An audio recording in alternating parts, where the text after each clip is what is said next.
Hello, hello, one and all. How is everybody doing?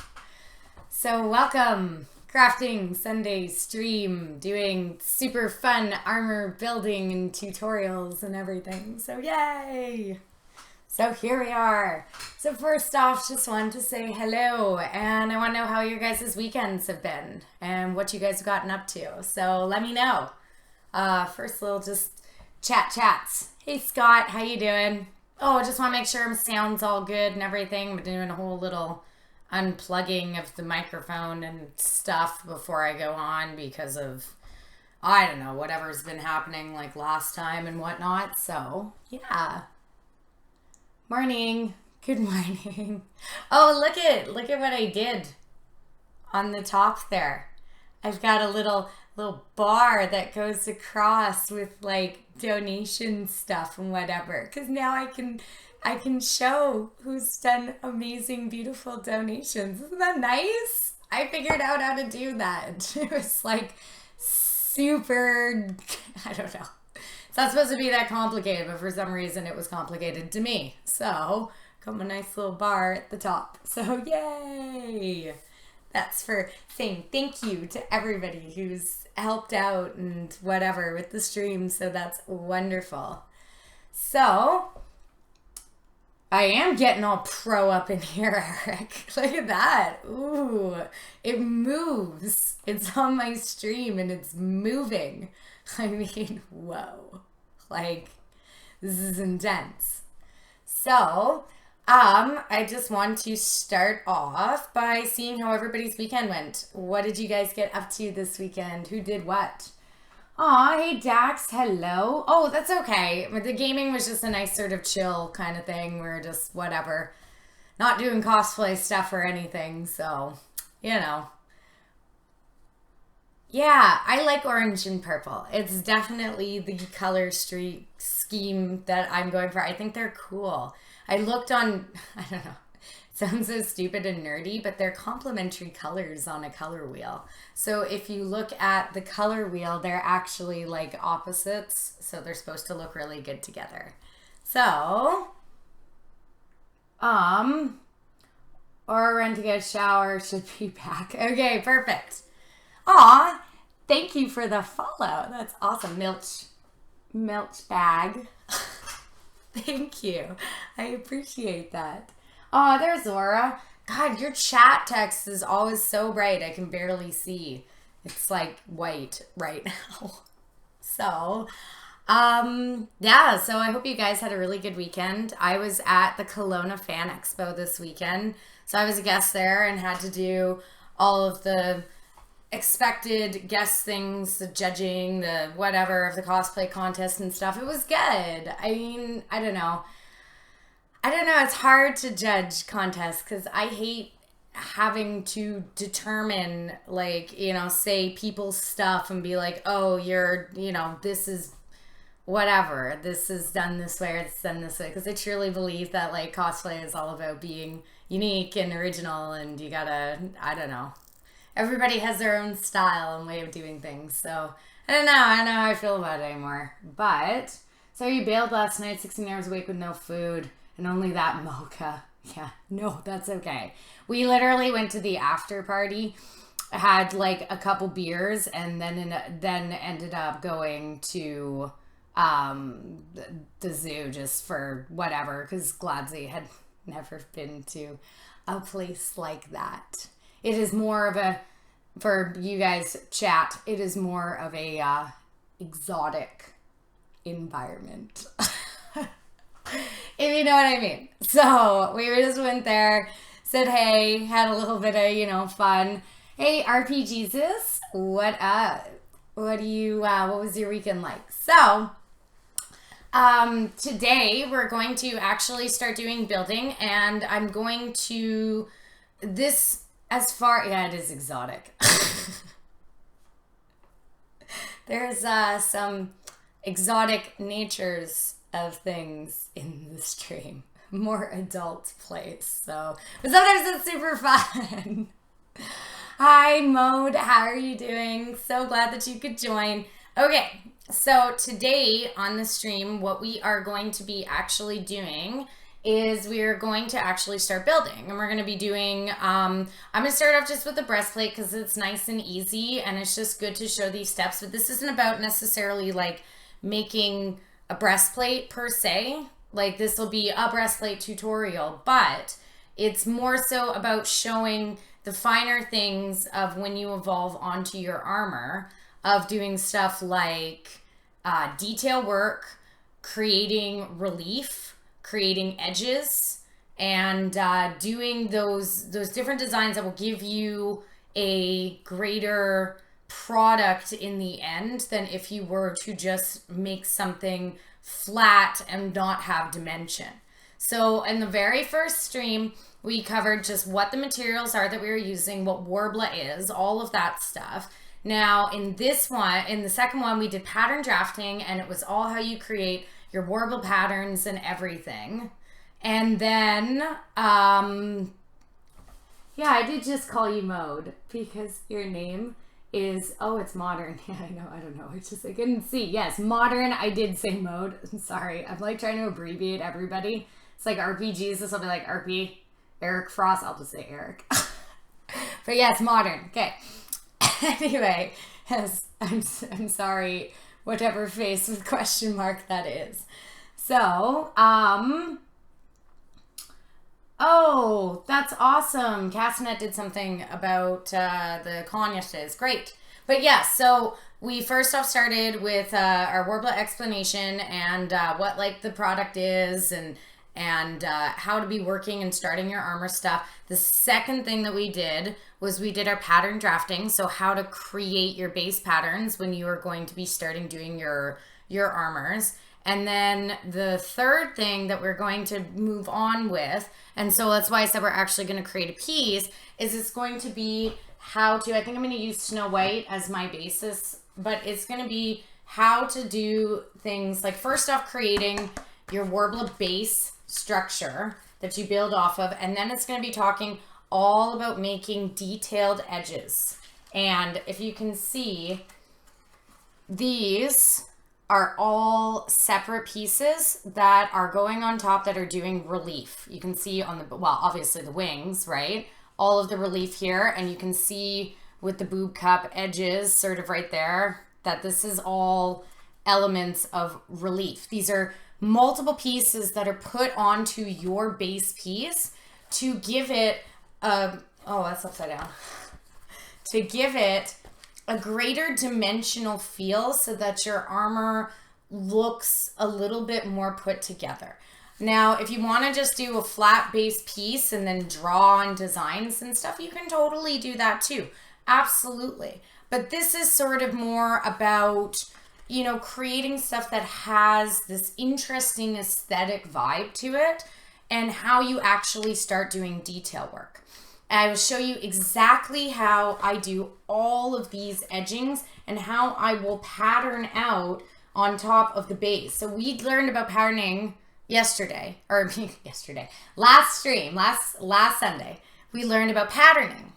Now, all of the patterning that we did was to create our base patterns and our base structures that were on top of our own design, like they were on top of our body. They were just our base structures. But then you're now going to learn about how to create patterns on top of your original first patterns. So that's the progress that we're doing right now. So we're going to get started, and I'll obviously show you. Oh, hey, Discreet, how are you doing? And Kevlar, I just want to go back here. So this will all be on flat. So Kevlar, you want a custom resonator. It's a little more expensive and harder to work with, possibly. So, oh, hi, Rosemary, Steampunk Rosa. You're new to Twitch. This is awesome. It's possible to see your previous live streams. So you'd like to see the patterning one. So my streams right now are saved on my Twitch. You can just go and check out my live streams right now.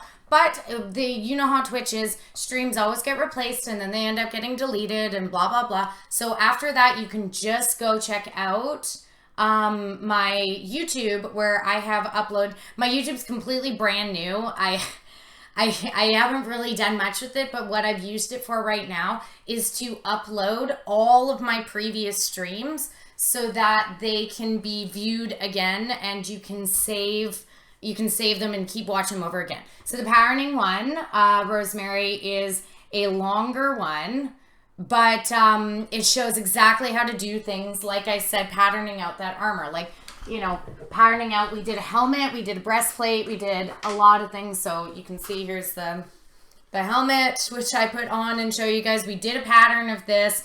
We did patterning out of all of, we did bracer, leg stuff would work the same thing as a bracer. So that was exactly what that stream was about. And it's great to watch this. We have an entire progress. Oh, hey, Namya, how you doing? What is up? Hello. And hey, Second, how are you doing? Good to see you guys. So, Ova, hello from Argentina. That's awesome. How are you doing?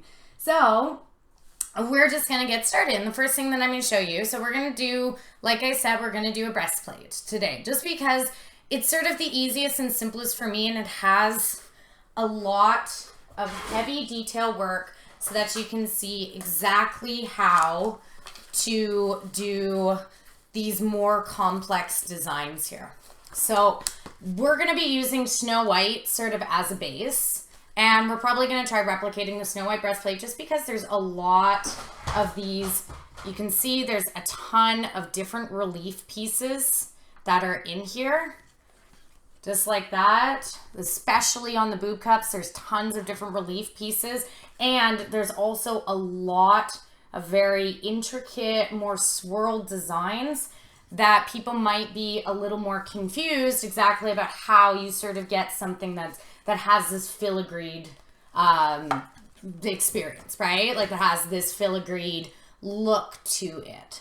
So that's discriminating against the breastless. I'm sorry, Eric. You can make a chest plate too if you want. As a man, you get it's more so. I'm only just starting with that because it shows a lot of different techniques when making your armor stuff, because you have to use a multitude of different materials, just like different ways to sort of do this. And all of these can be implemented into many different armor stuff. I wanted to do a helm today, but because of Kelowna Fan Expo and Gladsy was here and I just got the weekend was really, really crazy. I want to spend a little more time selecting a specific, we'll do helms next week, and I want to spend more time selecting a specific helm that I think will really show all of these things and actually do one, obviously make a full helm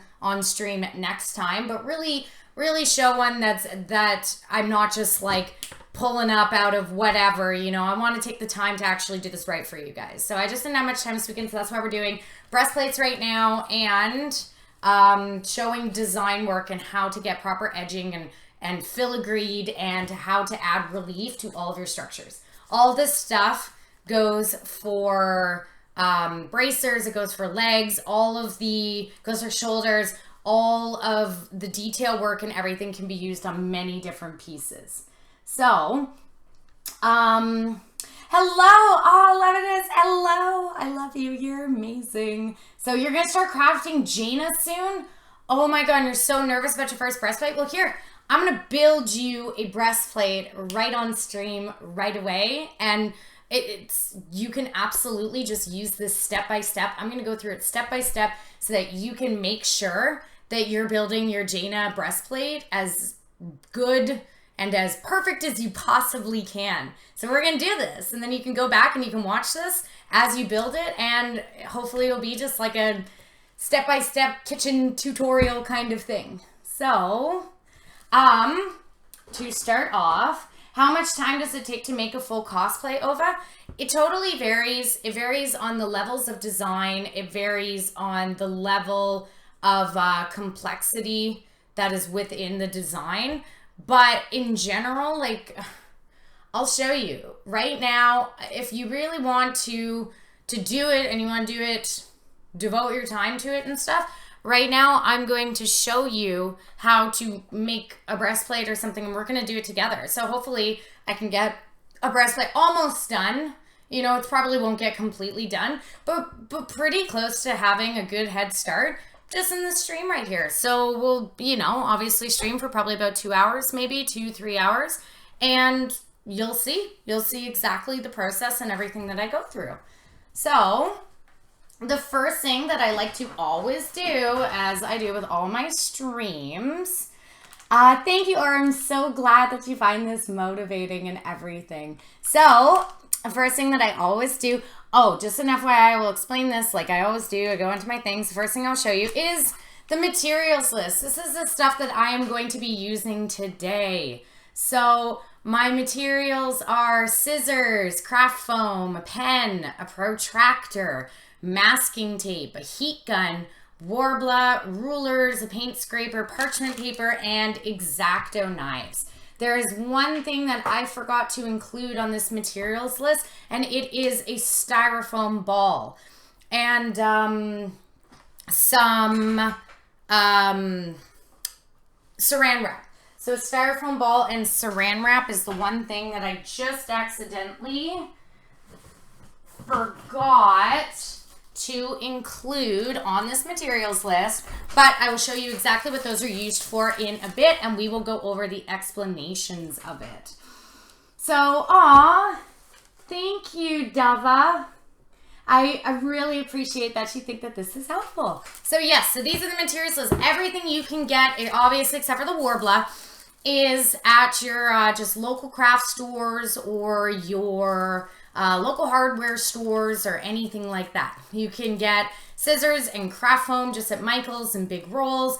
You can get pens and protractors and masking tape just at the dollar store down the street. You can get a heat gun at Home Hardware or Home Depot or Rona. It is super cheap, $10, $15 depending on sales. It's paint scrapers and everything, same thing, $2-3. You can get that parchment and saran wrap you can get at your grocery store. X-Acto knives, rulers, all this stuff can just come from your local supply places. The only thing that doesn't come from local supply stuff is Worbla. And Worbla, some places in town will actually sell them. They're in BC and Alberta. We have a place called Industrial Paints and Plastics, and they sell Worbla by the sheet, or you can order them from an online store like cosplaysupplies.com, or Yayahan will sell Worbla, and you can just order big rolls, and they will usually give discounts to people who are buying in multiple sheets. So back to, that was our materials list. I will toss up again throughout the stream. So yes, I was gone, but I'm here.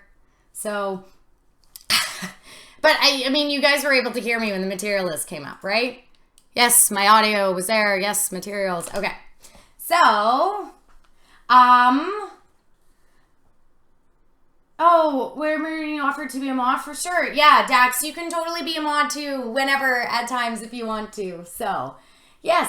So you tried the saran wrap method on your arms for some bracers, but the pattern ended up too small. Do you have any tips on what you did wrong? Did you wrap too tight? Thank you, Moran Rose, for the follow. I appreciate that. Mira Rose. Thank you. So if you will look at my last patterning video, when you do the patterning on your bracers, so you did the saran wrap and masking tape method, right? You wrapped yourself up and whatever. When I was explaining it and showing it, I showed that you shouldn't be, Rosemary, you shouldn't be taping it too tight. You should be making sure that you have a little bit of looseness to your bracer when you are doing it. Also, the bracer itself, the pattern that you make from the tape is a base that you can use, and you trace that onto a piece of paper. and like a piece of cardstock, and then you can retrace a cleaner, more direct pattern on top of that. You already have your thing, you feel like it's a little too small, that's okay. You trace it then just onto a piece of paper, draw it out onto a piece of paper, and once you have done that, you can then add an inch here, a centimeter here on either side to make your pattern just a little bit bigger. I will show you some of my previous patterns. So what we're going to be using today for the breastplate is just one of my old patterns I did. So here's a bunch of patterns. This is, like you can see, Rosemary, this is an upper thigh pattern that I have. So say it did not wrap around my thigh as tight as I would want it, or it's like it's a little small or whatever. All I would do would just be to take my ruler and to say measure out. We'll add maybe just a centimeter there and a centimeter on each side, and then redraw my pattern onto craft foam. The base pattern is essentially just to show a shape. It's to show your shape and to make sure that you're getting something that is going to be fitting, like your rib cage, for example, is going to be fitting your rib cage accurately, or your bracer is going to be fitting your wrist the way that it's supposed to, right? It's the same with doing the helmet. So even with the helmet, if you found your stuff just a little bit tight, with the helmet, for example, I always know that I'm going to be wearing a wig under my helmet, or maybe even with a bracer, you're going to have some, I don't know, stocking something on your wrist. You want to measure with that. Say your bracer feels a little tight, pull your sleeve down and do a saran wrap around the sleeve instead. So you're giving yourself these little bits of room to work with. So same with doing a helmet. I will wear a wig before I do the saran wrap method onto the helmet, just to make sure that I'm giving myself enough space. So you can definitely make the pattern just a little bit larger. So just go back and watch my patterning video and you can see. So the first thing that I'm going to do, which you should do with every time that you do stuff, is I'm going to prepare my workspace. So I ripped my heat mat. You can get these at any sort of Walmart or dollar store or anything. And I accidentally ripped my heat mat in half, but that's okay, it still works. These mats protect against like a certain, they're used for baking. You can get them in the baking section, and they protect against a certain amount, however many thousands of degrees or whatever, hundreds of degrees. I think it says on the back in, let's see. Yeah, there it goes. It says the max temperature is like not thousands. Okay, we're not on the sun. It says 450 degrees Fahrenheit maximum. So that's perfect for your hot Worbla pieces, for protecting your workspace, your table, your whatever, right? So, yes, of course, yeah, check out the patterning stream. So, yeah. Right from saran wrap to foam, it's tough. So just check out the patterning stream and you can see exactly what I'll do. Hey Pete. Hey Pete de Puma. How are you doing? So first thing that you always want to do when you're doing your crafting, sorry it's a little loud, is you want to prepare your workspace. I use parchment paper. This is just baking paper that you can get at any craft store, at any just shopping store, you know, like a grocery store or whatever. It's a cookie sheet. It's meant for cookies and everything. I always put this on top of my heat safe sheet just to make sure that my entire space is protected. So I got all my preparations going. I've got my tools, like I mentioned, my paint scraper, my protractor, my heat gun, my ruler, saran wrap will come later, a bunch of my pens that I have right here. I did have my other, oh no, I just had, I'll just grab this one. my scissors, and because I'm going to be working with black craft foam, because that's just what I have. Yeah, everything is from the baking section, and I can't cook. I can't cook anything. I hate baking. I hate cooking. I'm really bad. I can pick up the phone and order a mean pizza, but as far as making, like, cooking and stuff, I'm really bad at it. I never learned really how to cook well, and it's just one of those things that hasn't, I don't know. I can make basic things. I make a really good roast. I can do steaks really well, and I can do roast beef. I make a really good roast beef, and I can do stew. But other than that, I can't do any sort of complex cooking, eating, anything. I can eat a lot, but I can't do any kind of cooking or anything. So, I know some people just love to cook. See, I love to craft. Some people love to cook. It's all different things that people learn and ways about what they're super into, right? So, yeah, I'm not really. Hey, Patu, how you doing? So yeah, no, I'm not the greatest at it. So there we are. Now we got our section, we got our nice workspace all done and all pretty and set up well. So let's start. Let's start building some Worbla. Let's do it. So, oh no, Dax. Oh no. Aw, thanks, Dax. You'd be honored to cook. I would love a meal if you were able to cook it. That would be amazing. So yes, let's start doing it. So I'm gonna go in my nice little pattern bag, and I'm just gonna pick one of my breastplate patterns that I have created before. So let me just sort through this. Always make duplicates of your patterns and save your patterns because you're going to use them in the future. I mean, this is exactly what I'm doing right now. As you can see, here's one little breastplate pattern. All I do is I'm going to be I use old patterns. This was one of the ones that I did last time. Remember, I made this last stream, so I've actually saved that pattern because it's a good one and I'll use it in the future. So let me just go through this and try to find myself a breastplate pattern. Ugh, my pattern bag is way too full.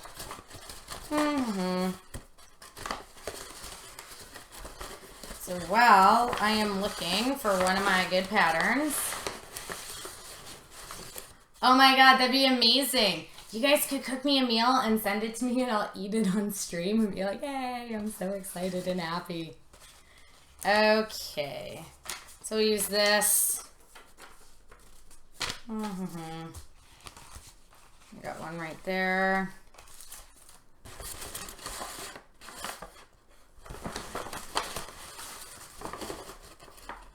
Yeah, I think we'll just use that one.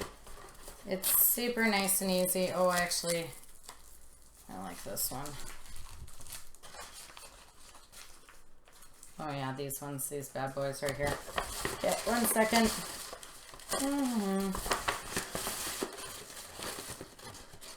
You can bake really well? Oh, yeah, make cookies or crazy desserts. I would absolutely adore that. All right. I think we're going to use this pattern. This one seems like a really good, standard, simple pattern right here. I think that this is, yeah, I think this is the one that we're going to use here. And let's find sort of the matching edge of it. It is, oh, these ones are a little big. Oh, yeah. Oh. Okay, perfect. So we'll do this one and this one. Okay, so we got our patterns. It's all good. My patterns are super crumpled in my bag, which is bad. I mean, you should be taking way better care of your patterns. I'm super bad and I do not take good care of my patterns. But I think, yeah, we'll use that one. So I'm going to put all the rest of my patterns away into my awesome bazillion years old CCEE best costume bag. So let's put these away. And getting these. Oh yeah, that's a hip pattern. I showed that last time. It was super awesome. Oh my God, yes. What con are you going to next? Because I know that you're Toronto. So it would be awesome if you could come out west at all. That would be so great.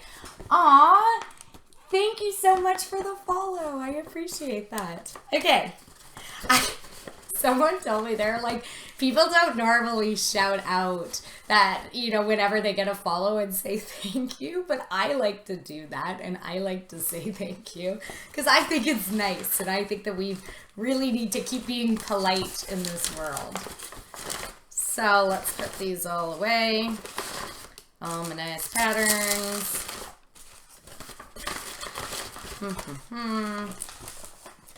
Alrighty. Perfect. So, as you can see, I have my 2 patterns here for my breastplate. I don't need more than 1 pattern for each because you just are going to replicate it over on sides. So I only need the 1 pattern. As you can see, I recommended tracing them onto cardstock, a lot of my cardstock. This one I just made and I traced it actually onto my parchment paper, which was really stupid of me. So when I've saved it, it's become a little crinkly. So remember how last time when we did the breastplate pattern, we traced it out from the center and we went along the bust line and followed the if you're a girl, you got the underwire of your bra right here, which is a really great base to determine how big your bust size is. And we would tape it up and then follow the underline there for the pattern. Now, I only went because I could not trace around my back. A lot of times you need help from a friend. I only went to about here on the pattern, which is where my arm went over. You can see on a breastplate such as this, if you want to see, do you see this line? Oops, over this line right here. This was all, this front part was all one of those patterns like this that we traced out. And then this piece and this piece are 2 separate pieces that are attached on through the seam line inside. So you can kind of see there's the seam line right there. So it's multiple different pieces. And this little bit of detailed edging was used to hide our flaws. Doing details on a costume is perfect, not just because it looks cooler, but because you can hide all of your mistakes, your seam lines, your ugly parts of your costume with pretty details that look like they should be there. So this line, even though it looks just fine and looks like it's supposed to be part of the design, is actually a hidden thing. It's actually to hide my ugly combining seams. So that was what your friend would have drawn to have it go around the back. So let's see, I'm just gonna take a little quick look at chat for 1 second. So, you got your business done. Okay, so maybe one day finishing up your last year of college. Oh, that'd be amazing. I'm not too sure if I'm gonna go. I don't know if I'm gonna go NBA North or Vancouver, Canada. I'd love to. Again, I don't know. We'll see what ends up happening. But it would be so great if you could come out west somewhere. I know you got a lot of cool cons in the west. So, Aura, so you're gonna be, so AN is still up in the air for you. Yeah. Same thing. It's still up in the air for me right now, so we'll see what ends up being next cons. I got a couple of guestings sort of coming up, more so just in British Columbia in my area. But then after that, April 5th and 8th is my big, you know, dates because it's when BlizzCon tickets go on sale and I have to get BlizzCon tickets or I will flip out and freak out and be really depressed. So yes. If you have a friend available, would you recommend doing it all in one piece or is it easier to manage in smaller pieces? I recommend doing separate pieces in the breastplate. Now, the only reason I'll do that is because I'm going to show you exactly how it happens when you shape it on yourself. It can be hard to put them all together when you're heating it, and it kind of, when you make separate pieces, it avoids doing flaws in it, i.e. getting air bubbles and all of that. Now, if you want to make it in all one piece, you absolutely can. One piece is fine. You just need to be cautious when heating up big pieces and making sure that you're really taking your time with it. One piece is fine. I just do mine in 2 pieces because I find it easier. So Yeah, I was at AN. I can't believe you're too shy to approach my booth at AN. That's ridiculous. You should have came up and said hello and had some fun. So we're going to start. Let's start building our breastplate. And I will go through all of the steps that I talked about in, whoa, that hit me in the face, my previous streams. But let's do it right now. So I am just laying out, I don't need this stuff right now. What I am laying out is just my black craft foam. Now that's why I'm going to be using the silver pen so I can show you guys better on stream. But yes, I'm just using black craft foam today. I will have to get more white in the future, but Michael's is actually out right now with the white rolls and only has black. So that's too bad. But that is absolutely okay. So we're going to, we got our breastplate pattern right here. We're going to lay it out. Mine is all, it should be just a nice piece of paper that you have. Mine's all crumpled because I used stupid parchment paper and I was stupid when making this one. But, oh well, that's what we've got to work with today. So let's start doing our tracing. Now what I'm going to do is just to make sure that this stretches out, because my pattern is a little crinkled, I'm going to take the one little end on the craft foam just with a tiny little bit of some masking tape. So yeah, silver pens are great for black foam and Worbla. That's why I'm going to be using the silver pen today. Thank you so much, Pink Star, because yes, absolutely, it's a lot. You can see your work. If you use a dark pen, you can still see it, but it is a little more, it can be a little more frustrating. So I'm just taping this out because I was a fool and made this on improper paper and it's not sitting right on my stuff.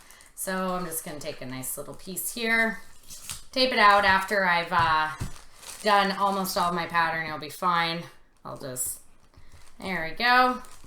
So my pattern's all nice and taped out. So we're going to just start tracing it. So by tracing your pattern, you take your original pattern that you made through your saran wrap and your duct tape or masking tape method, and you had traced it onto your parchment or anything, and now we're going to trace it onto our foam. Make sure to try to hit the proper lines of your pattern, specifically with things like my bust area right here. This is obviously the outline of my underwire on my bra. So I am making sure to keep that as accurate as I possibly can. And just tracing out this. Obviously, I've got the tape there, so I'm just going to stop on that one edge. I'll be able to fill it in after.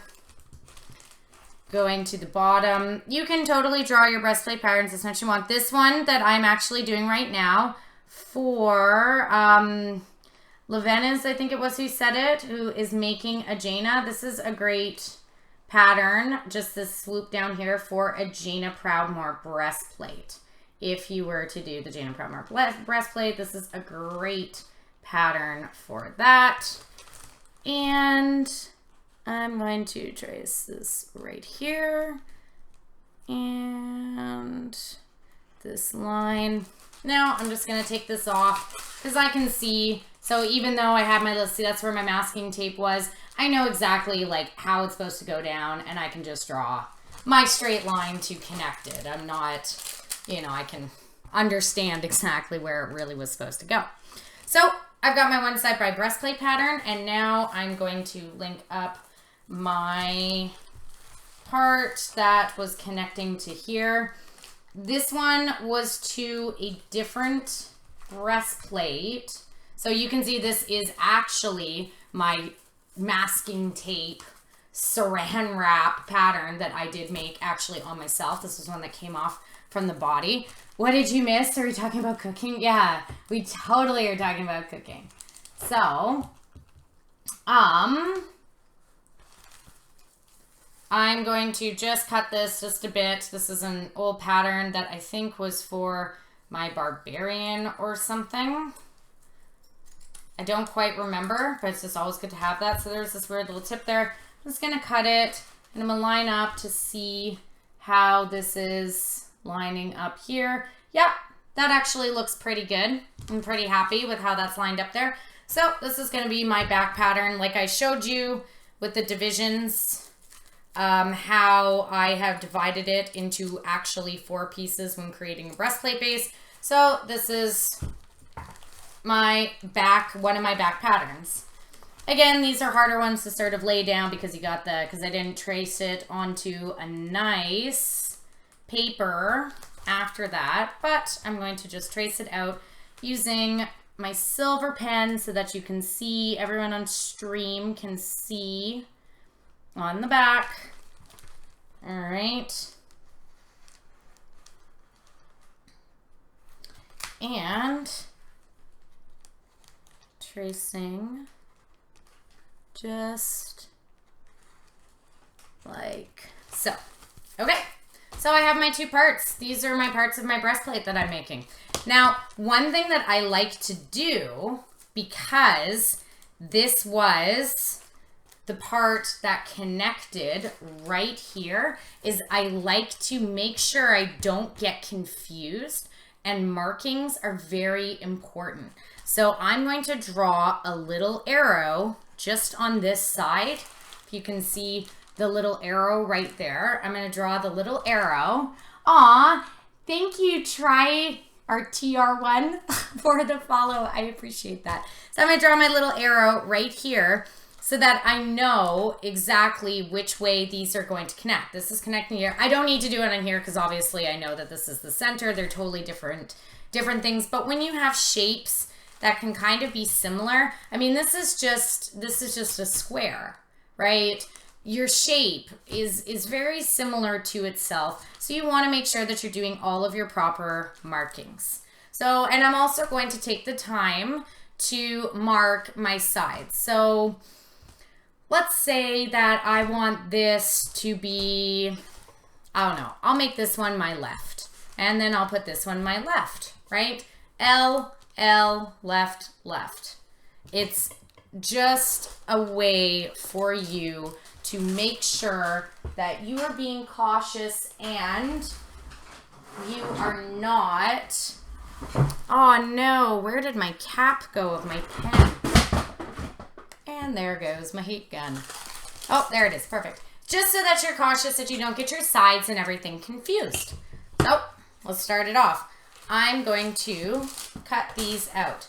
Now, I'm being really bad with wasting craft foam right now. You can see how much of a gap I'm leaving on this side. You really want to be with your materials to reduce costs of all of your cosplay is you want to be able to kind of minimize the amount of materials that you have to use by trying to plan your spacing like if you would actually really trace this like this. You got really minimal amounts of edges that you're leaving, and then you'll have more craft foam for other things later. I'm doing this for stream. I'm making it nice and big, so I'm just doing it with a lot of really excess waste, like all right here, which is not the best way to do it, but you do want to try so that you don't have to spend as much money.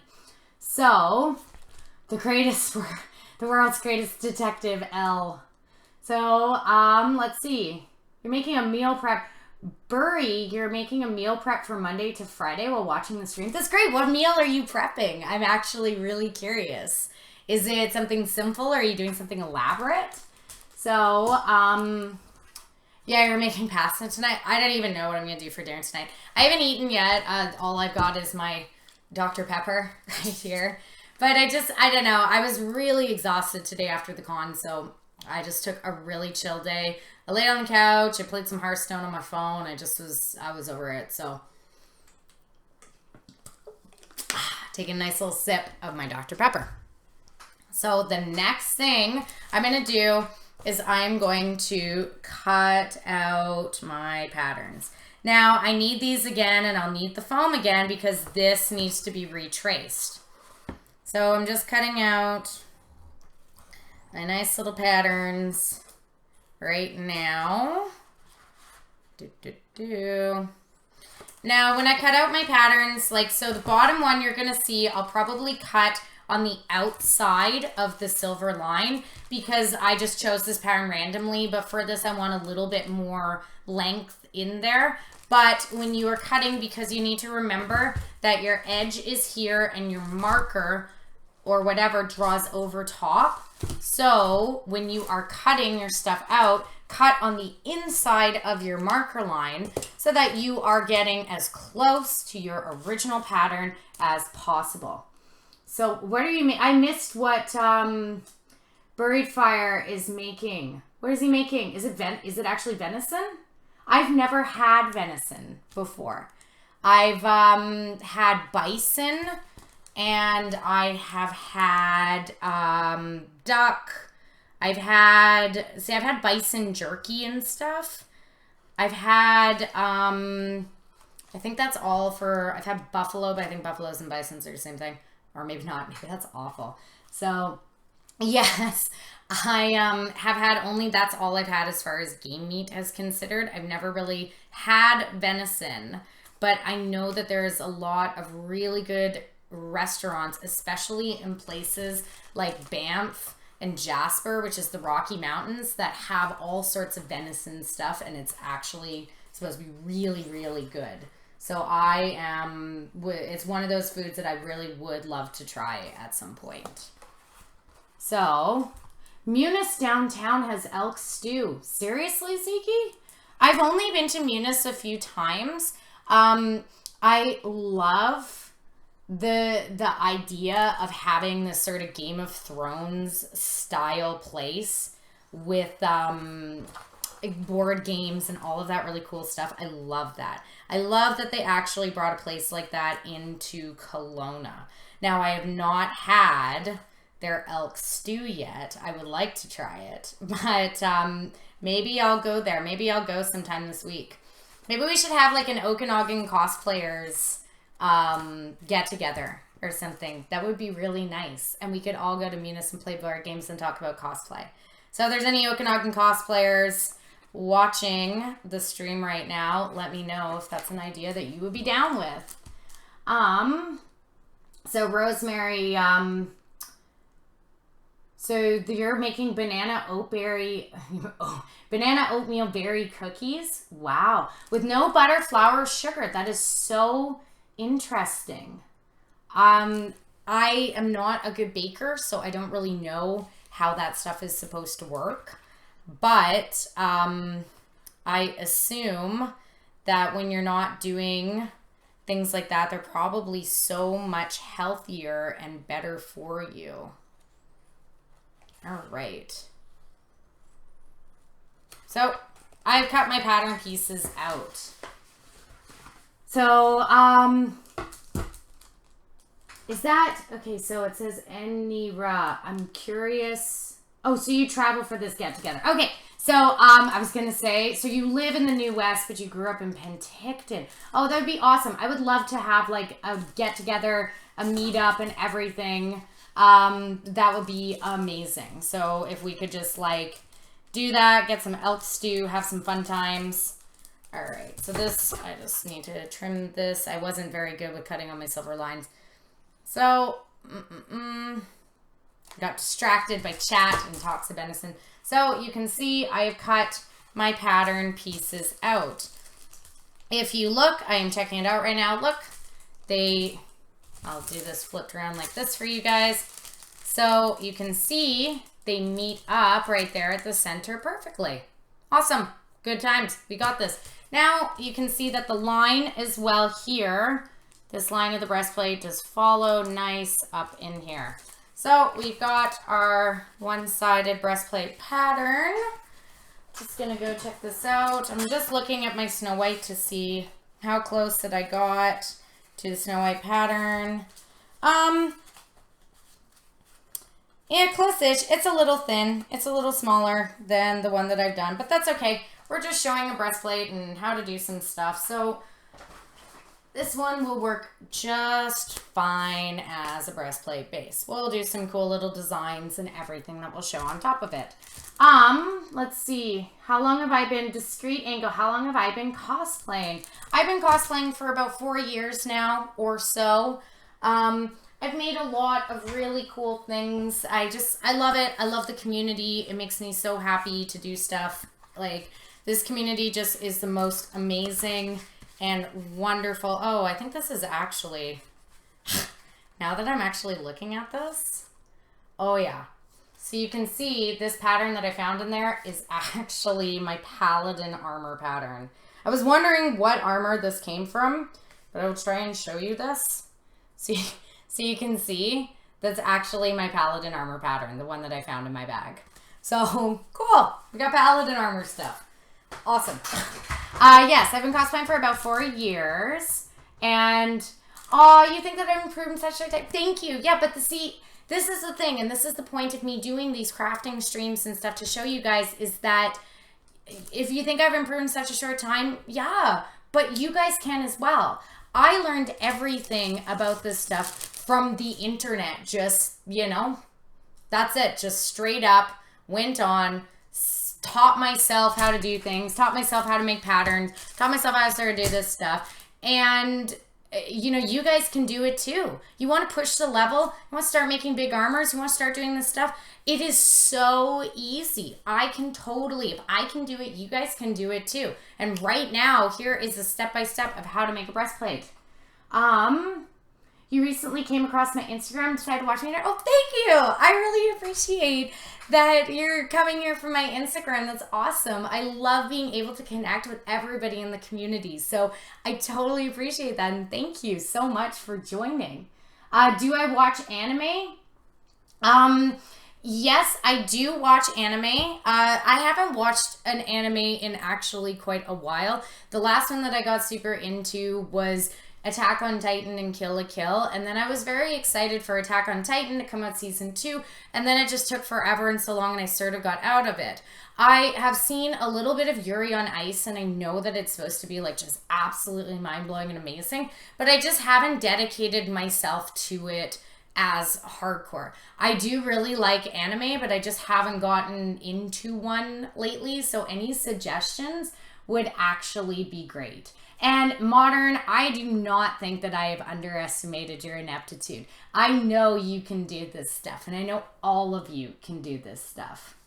So, all it takes is just a little know-how, and that's what the point of these streams are. So, I'm going to go, and I'm going to get back out my craft foam, and I'm going to retrace my patterns on here for my other side. So because I've been so wasteful using my craft foam, I'm just going to try and use these little edges right here. So I've got my breastplate pattern, and I'm going to take my silver marker, and I'm going to retrace it just onto this side. It's so funny that this is actually the Paladin armor pattern. I was totally wondering what it was. Awesome. So let's retrace this out. Yeah, anime suggestions is where Dean comes in handy. Totally. Dean should send me some anime suggestions. I definitely need to get into some new ones. I mean, see, I get into stuff like Game of Thrones. I get into stuff like, I don't know. I'm trying to think of the last series that I was super into. I actually have just been going on Netflix and binge watching a lot of series again. So I just binge watched all of Futurama from start to finish again. That was really fun. I'd actually never seen how it ended, so it was really cool to see Futurama and to like see it from start to finish. And I wasn't entirely satisfied with the ending, but yes. Oh my god, yeah. Game of Thrones, like, who the fuck is so excited? I am so excited. Oh, I heard a rumor that the reason why it is delayed is because they had to shoot in places only with winter climates, because winter is here and everything is going to be obviously in a snowy atmosphere. So I heard that the reason it got delayed is because filming, they were chasing the snow. So I'm very excited for it. I know, I cannot wait. You're watching Futurama again too, Scott? Yeah, Fairy Tale, absolutely. I have heard Fairy Tale. That is just, I've heard it's supposed to be really amazing. I have a lot of friends who have cosplayed from Fairy Tale. So, yeah, it really is cute and funny, Futurama. Like, except, I don't know. The final episode, I was a little... It's like I feel like because they started over again, or they could like, they were like, do you want to come? Do you want to do life over again? They're like, yeah, I do. I want to go into it, right? I feel like that's trying to leave, that's Matt Groening leaving it open in case the series gets brought back again. So, yeah, that's what I heard, that it was too warm in Ireland at times and in places. So, I've retraced my patterns. I'm going to cut them out. Just like so. Oh, yeah. You should have given that. It would have been sweet to see that. All right. So I'm just going to cut this out. Trying to stay as close to the inside of the silver edges as possible so that I am keeping as true to the pattern that I just traced on here. This is a little tighter now of cuts, but that is totally cool. So here we go. I'm cutting it. And as you saw before, it is an exact mirror image replica of the other side, because the biggest thing in armor creation that you need to take note of is the ideas of symmetry. There is like a proven thing that humans look for symmetry in faces, in objects, and that is what is proven to be more aesthetically pleasing, is having things that appear symmetrical. So when you're doing your armor stuff, trying to make things and developing a good eye for symmetry is very important. So, doing dishes, okay, bye. Aw, hello Sparkle Stash, Sparkly Stash, what is up, guys? So I am just cutting my stuffs here. Boop. And trimming it all up.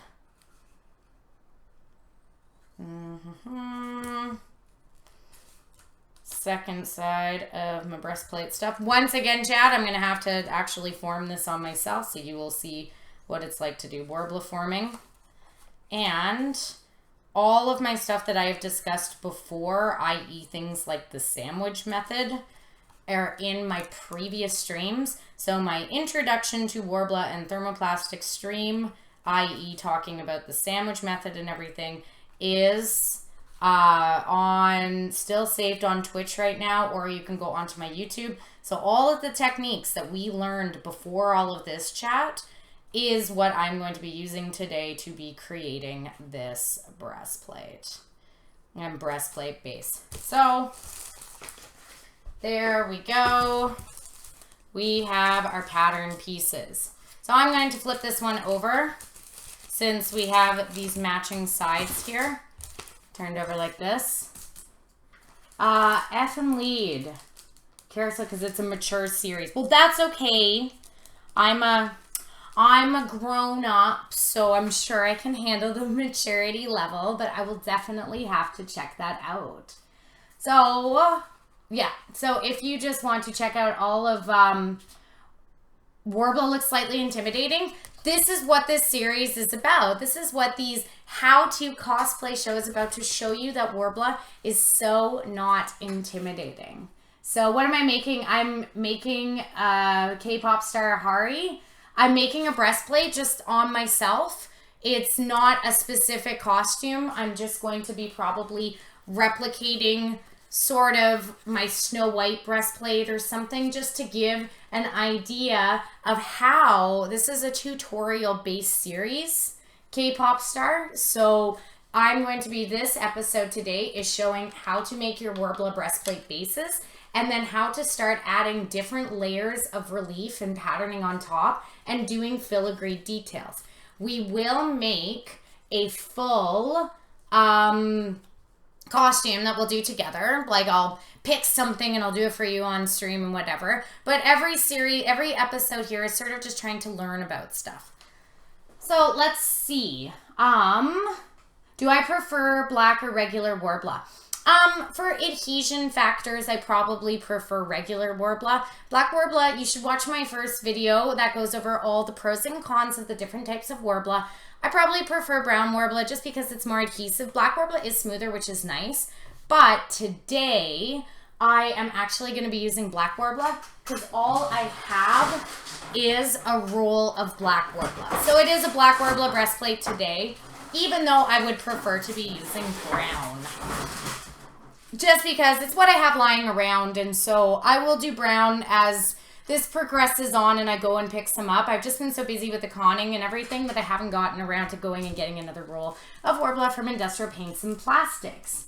So, how much is the Worbla and where, Mira Rose, how much is the Worbla and where do you buy it? Okay, so Worbla totally varies in price depending on where you go to. If you order from a store like cosplaysupplies.com, it can be $85 for an extra large sheet, which is 100 centimeters by 150 centimeters, and then multiple sheets that you add on top of it. So say you order 3 sheets or 4 sheets or something, then it gets discounted and discounted and discounted depending on the level of the amount of sheets that you are ordering. Now, if you want to rush get some Worbla and you want to go and they sell it at a store like Industrial Paints and Plastics down the street, they're going to charge you more money because they can, because it's there. So at Industrial Paints and Plastic, a large sheet is $100. See, that's why I had my sheet of Worbla stuff in my donations thing, because that's why I made the price, because that's what it is, right? That's what happens when you do cosplay stuff for materials. You found the same adhesion issues, but it's great for details. Yeah, sanding and stuff is just brutal. So, Chopper, you get that? Well, I'm sorry. Maybe you should go find somebody to go whisper the word tacos for you. So, anyway, you can totally go get it down at your local store, but they are going to charge you more. Now, the thing that is great about cosplaysupplies.com is that if you are in Canada, there is free shipping all over the country, and they only charge you the lowest cost of tax within the whole country. So if you live like me in British Columbia, where we have, I think it's 15% taxes because of the PST and the GST, they're actually only going to charge you the 5% GST that is available in Alberta. So the whole thing ends up being quite a bit cheaper. So, will it form to your man boobs? If you want it to, it absolutely will. We're just doing, even though it is it is quite a price for the availability, absolutely. But the thing about Worbla, like, it can be depending on what your ideas are of cosplay stuff. So, like, this type stuff is going to last you forever. I mean, if you want to take a look at foam, doing foam armor is fine, but, like, let's take a look at foam right here. Oh, look, it ripped. Like, you know, you can bend it. Oh, it twists. It does whatever. It can stretch out. Foam can be very hard to really actually have a costume that's going to last you for years. This stuff is really going to last you. That's just, it is. It's going to time and time again. It is for perseverance of stuff. Aw, thank you so much for the follow. So this is essentially, yeah, like, it will last you. And the other thing too is it's all the ideas of perspective. So if you are Southern California, nothing is cheap. Yeah, well, I mean, I have to order like 90% of my stuff except for, am I sponsored by cosplaysupplies.com? No, I'm not. I have received like samples to give away at panels and stuff from them and whatever, but no, I just like to promote good discounts in our country. It is one of the only online retails of it, and the fact that I don't have to pay PST on something is amazing. The fact that my taxes go from 15% on a product down to 5%. I mean, I just want all Canadians and stuff to know that it really is the better deal and the better discount.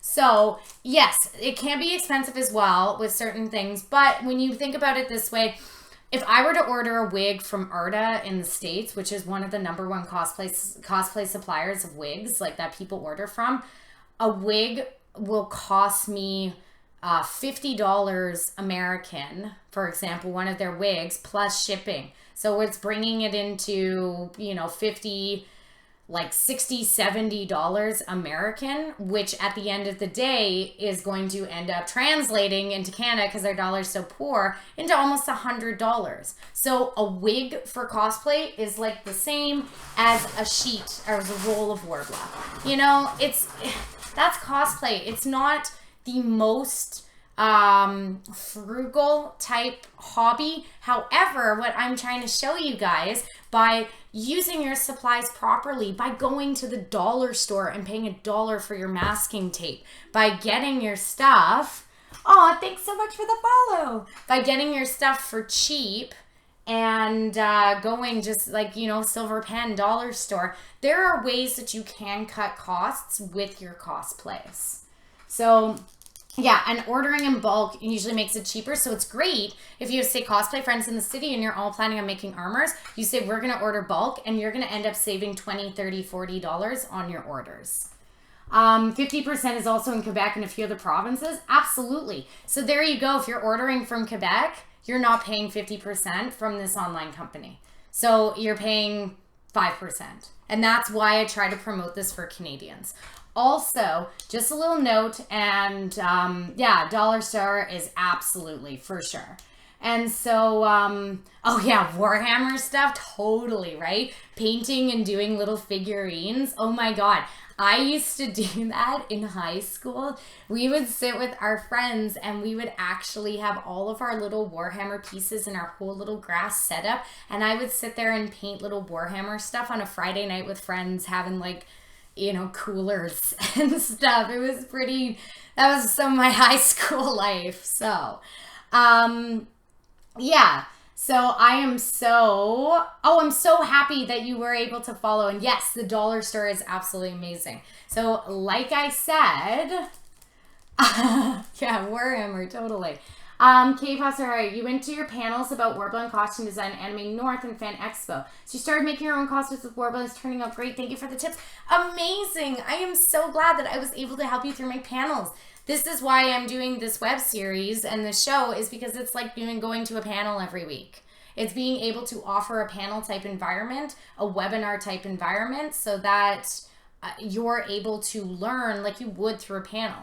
So, yeah, Warhammer during middle school. Oh yeah, I've not done Gundam kits yet. So, oh, thank you, Devo, for the follow. I appreciate that. So yes, like I said, things can be a little expensive, but there are ways. Oh, Slushy Pie, thank you for the follow. There can be ways that you do cut costs. Like I said, by doing cheaper stuff, trying to do deals. If you're all making an armor, get a bunch of people and you do a big mass order to yourself. And also just be careful when you are doing your materials. Like I said, sorry, I was just seeing to read chat and stuff way before Warhammer. I just love Warhammer little models. Maybe I'll do that one stream. Maybe I'll actually try to get back into this old school thing and I'll do some paintings of Warhammer stuff. But anyway, yeah, and it's the same thing with doing painting, with all of the processes, trying to cut costs wherever you can. So I've got my things. This one I'm going to mark down because getting back to our build, this one I've marked down with an L for left and then a little arrow connecting there. And this also, I'm going to check it out. So here's where my connection points are. So I'm going to do, oops, all right, flip that over, perfect. So I'm going to do a little arrow right here so I know exactly where it's supposed to be, just like that. And I'm going to do a little R on this side. R is for right and L is for left. And on the same thing with this one, flip it over so that they're the facing mirror sides. And I'm going to do a nice little R right there, left and right. So this one will be put up right there on my left, and this one will be on my right. So let's start building. Let's start making our bases so you guys can learn how to do this. Let's see. Oh, you met me at the expo this weekend. Oh, I do these kind of streams. Your next cosplay involves armor and you have zero knowledge on it. Well, Devo, that's what I was saying. If you go back into my previous streams, they should be saved on my Twitch, or else they are also on my YouTube. I explain exactly all of the materials, the Worbla, what it does, the different types on the first one. The second one is pattern drafting, how I actually got these patterns here. And now this one is going to show how to make your bases and start doing detail work. We will progress on throughout all of these streams onto helmets. We're going to do things. I brought these out just because I'm going to try and decide what I'm going to put on my stuff. But as you can see, these are resin gemstones that I have made. I got things like my stars. That's my Sailor Jupiter star. This one's just blue or whatever. This one, even though it's super dark, you can see through the light, is actually dyed with, oh, thank you for the follow. There's actually some resin dye that is in there. You can see I've got little red ones right here. And these resin gems, I made all of this myself. And I'm going to show you guys a tutorial of how to do resin gems. I'm going to show you how to do soldering LEDs. And all of this is going to be for your bank so that you can make your own costumes and do it just the way that I do it. So, let's see. VODs get all deleted after 3 months, I think. Perfect. So, and it's probably is less for people under a certain follower limit. Hopefully my followers grow so I can get more things that keep my videos around for longer. But like I said, I've uploaded them to YouTube as well. On my Twitch down there should be a link to my YouTube so you can see that. So, let's get started. So you're in the learning mind, but that's perfect. Oh, and your rented room doesn't allow you much space to work with. That is totally fine. Almost every single costume that you see in this room that I've made is done with a, in a tiny one bedroom apartment. And I've moved to a house now, but it was in a tiny 1 bedroom apartment, and I've had all of like my stuff everywhere. My whole house was taken over by my cosplay stuff, and that's okay. You can still do things in a small environment, and that's the thing. Like I mentioned in my previous stream, Worbla is non-toxic, and that means that you are going to not have to worry about fumes, have to worry about masks or anything. So, oh, hi Edu, hello and good night. So, let's go. Yeah, LEDs are gonna be great. So here's my Worbla right here. Oh, thank you so much, Rosemary, for the follow. I appreciate that. So here is my Worbla. It comes in massive sheets and rolls like this. This is black Worbla right here.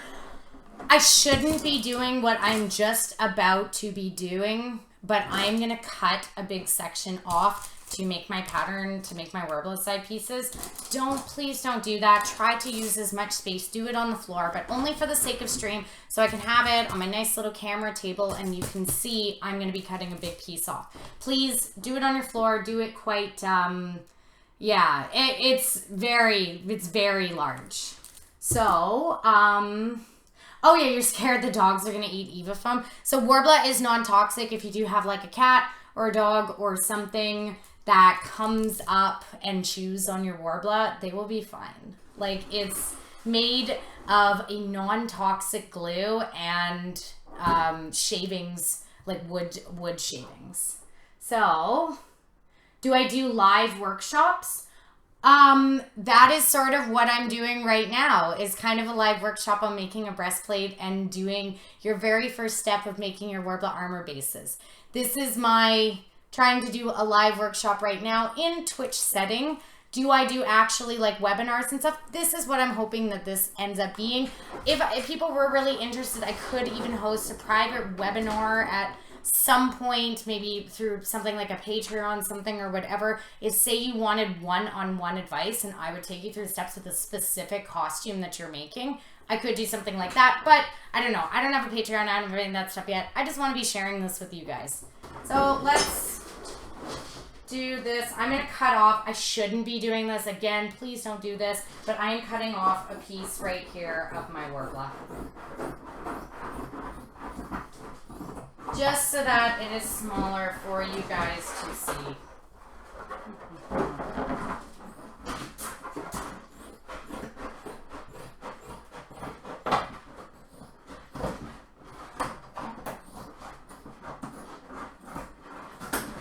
All right.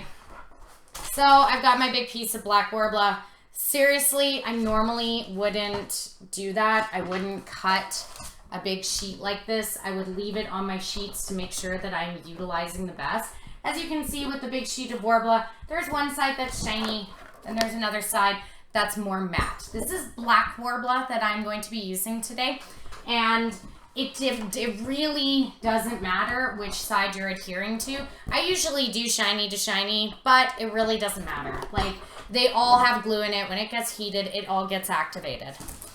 So I'm going in here, and if you check out my previous videos, you will see that I have mentioned and go over exactly what the sandwich method is. Now, do I use special scissors to cut it? Oh God, no. I just use, I think these are like Mastercraft or something scissors. I got these in a 5-pack at Canadian Tire for $9.99. They just, whatever, random scissors. It's, they do get dull and you should have a bunch of scissors, but it's definitely not one of those things where you need super fancy special scissors or anything.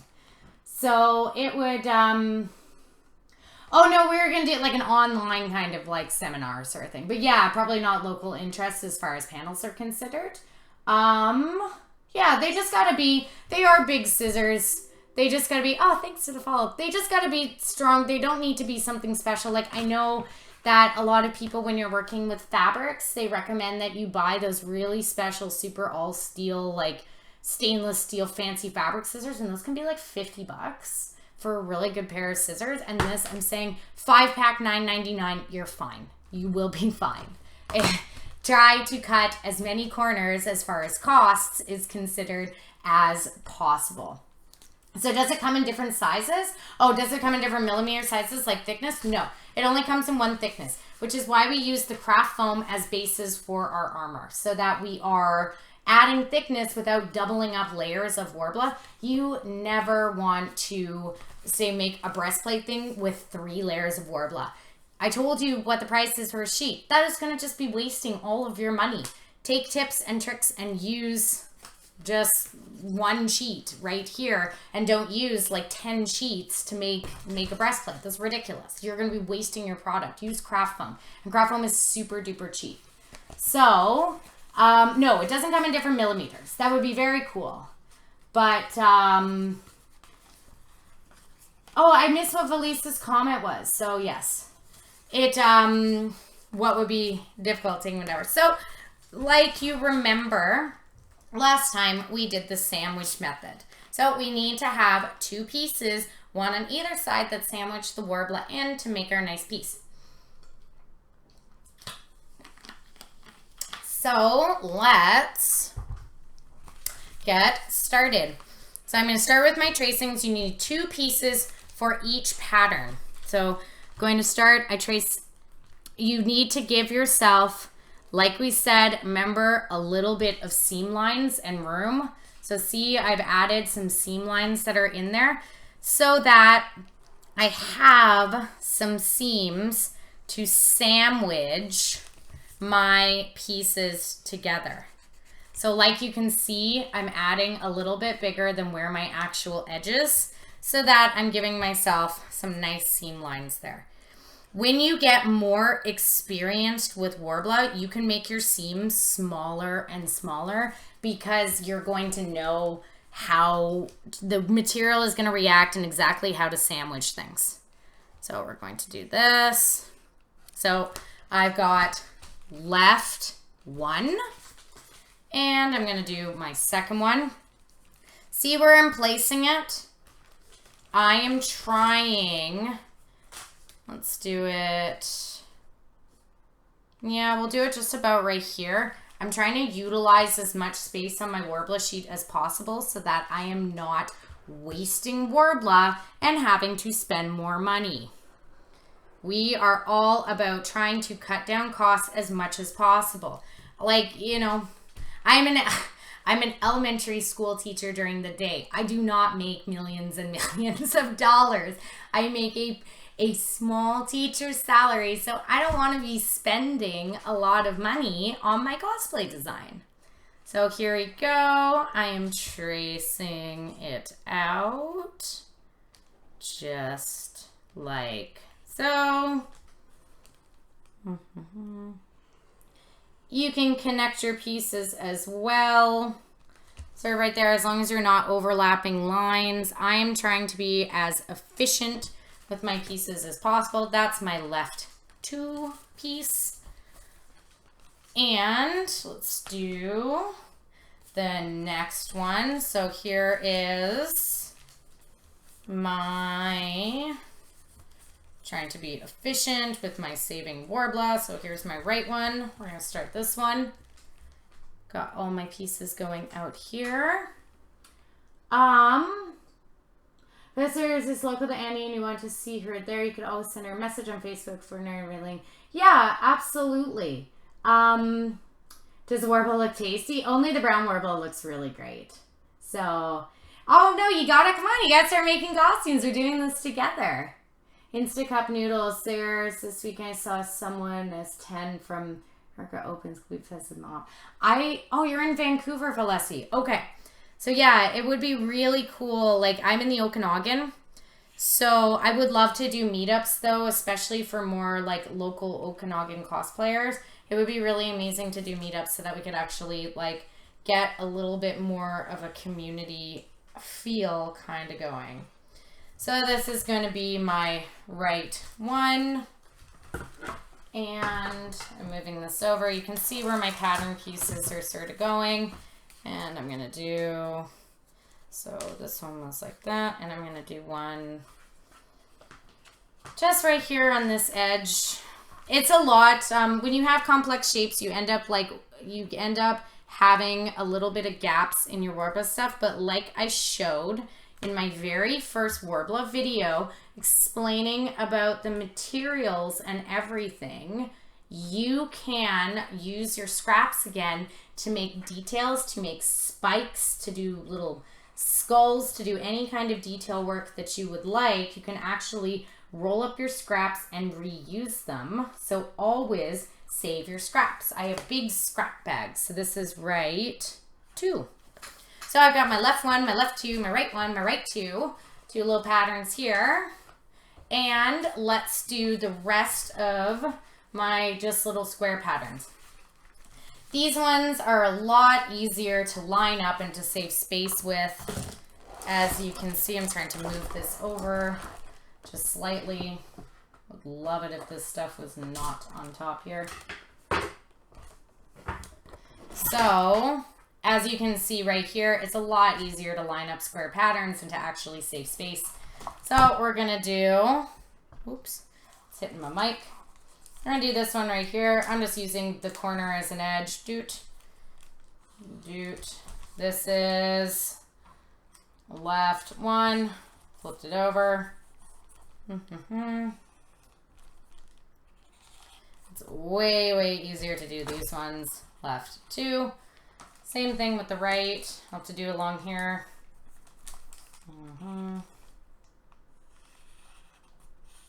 And as you can tell, I'm just drawing these lines really quick and easy. Quick and dirty, for sure.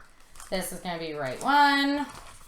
And the very corner right here, boom, fits in perfectly.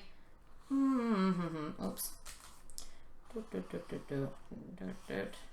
There you go. That's going to be right 2. Boom, got it. We got all, so you can see my sheet. I will hold it up right here. There's all of our pattern pieces. This is all of our Worbla pieces, and this is, ow, that hit me in the face. This is what your Worbla sheets will look like when you are doing your armor designs. You'll have your sheets like this. Like I said, you should never just cut it in a square like this. You can see all these areas like right here or like right over here of all this wasted space.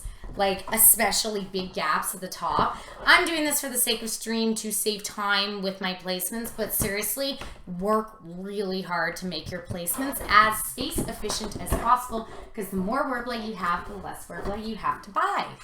So it works out very well. So rent cost of living worldwide, Vancouver is at 39, Toronto's at 86. Van's definitely more expensive. Yes. Yeah, it does. It looks like a huge jigsaw right now. Vancouver is very expensive. I mean, I live in Kelowna, just small town, sort of 4 hours away from Vancouver, but even still, we're like a beach town with lots of beaches and stuff. It is a little expensive. Yeah, I am tired. The Kong's pretty aggressive, but, oh, you're nodding off from calling it a night. Okay, bye, Dax.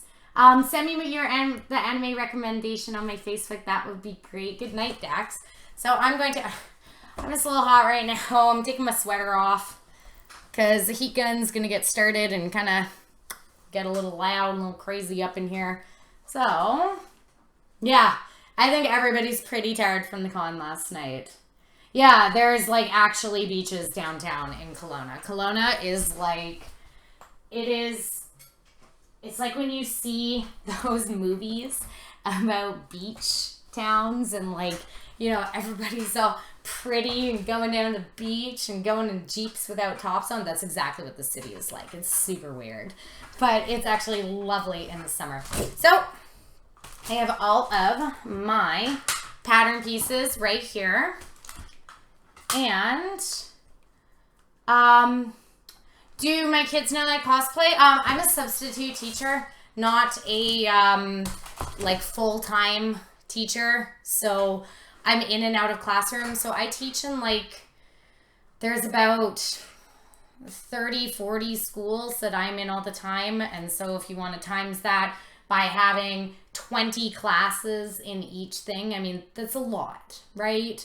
So I go in and out. The kids, I would like to have my own class and get to know the kids a little bit better, but I'm sort of in and out, so I'm kind of just there for the day and just the substitute, and they don't really get a chance to sort of get to know me as much, which is kind of sad, but some of them do. I've actually, one girl in a grade 7 class, her teacher, I was teaching the grade 5 class at the time, her teacher found out that I do cosplay stuff, and he asked me to go and speak with his grade 7 student, this girl, because she was really into anime and she started wanting to do cosplay, and a lot of the kids were making fun of her for it. So he wanted me to kind of go talk to her and tell her that, like, it's okay to like anime and to like this stuff. So that was kind of sad, but I was really happy to help and be like, oh, you know, like... You know, these kids, it doesn't matter. You need to follow your passion and follow your stuff. And look at me. I'm sitting here as a teacher, and I like anime, and I like cosplay, and I like video games. So, you know, just don't worry about what the other kids say. I'm so glad that this stream is kind. My scolding skills, to the office right now. Like, those are some scolding skills. Right? Like, if they do something, I'll do the what? Come on, bud. You know better. Come on. Nope, principal. Nope. I don't want to hear it right now. That's sort of my, like, teaching, scolding skills and everything. So there's me as the teacher. I know, I was so scared. I don't know. I have a hard time being, like, a jerk to the kids, so. Alright, so as you can see, I'm cutting out all of my pieces. Now I'm going to my more... So you can see these big gaps of space that I'm leaving. You do not want to do that. Really try to focus on making your pattern pieces as tightly fit to each other as possible so that you are not wasting Worbla and you're being economical with your stuff. So let's get this little tip here. I mean, these, save even big pieces like this. Don't, like, crunkle them up. Just save them because, like, say you got a tiny little detail, like something, perfect. Like something like this piece right here or this piece. This, absolutely. This could be used for a couple pieces. Do you know what I mean? So save all of your stuff that you have with this just to make sure that you are...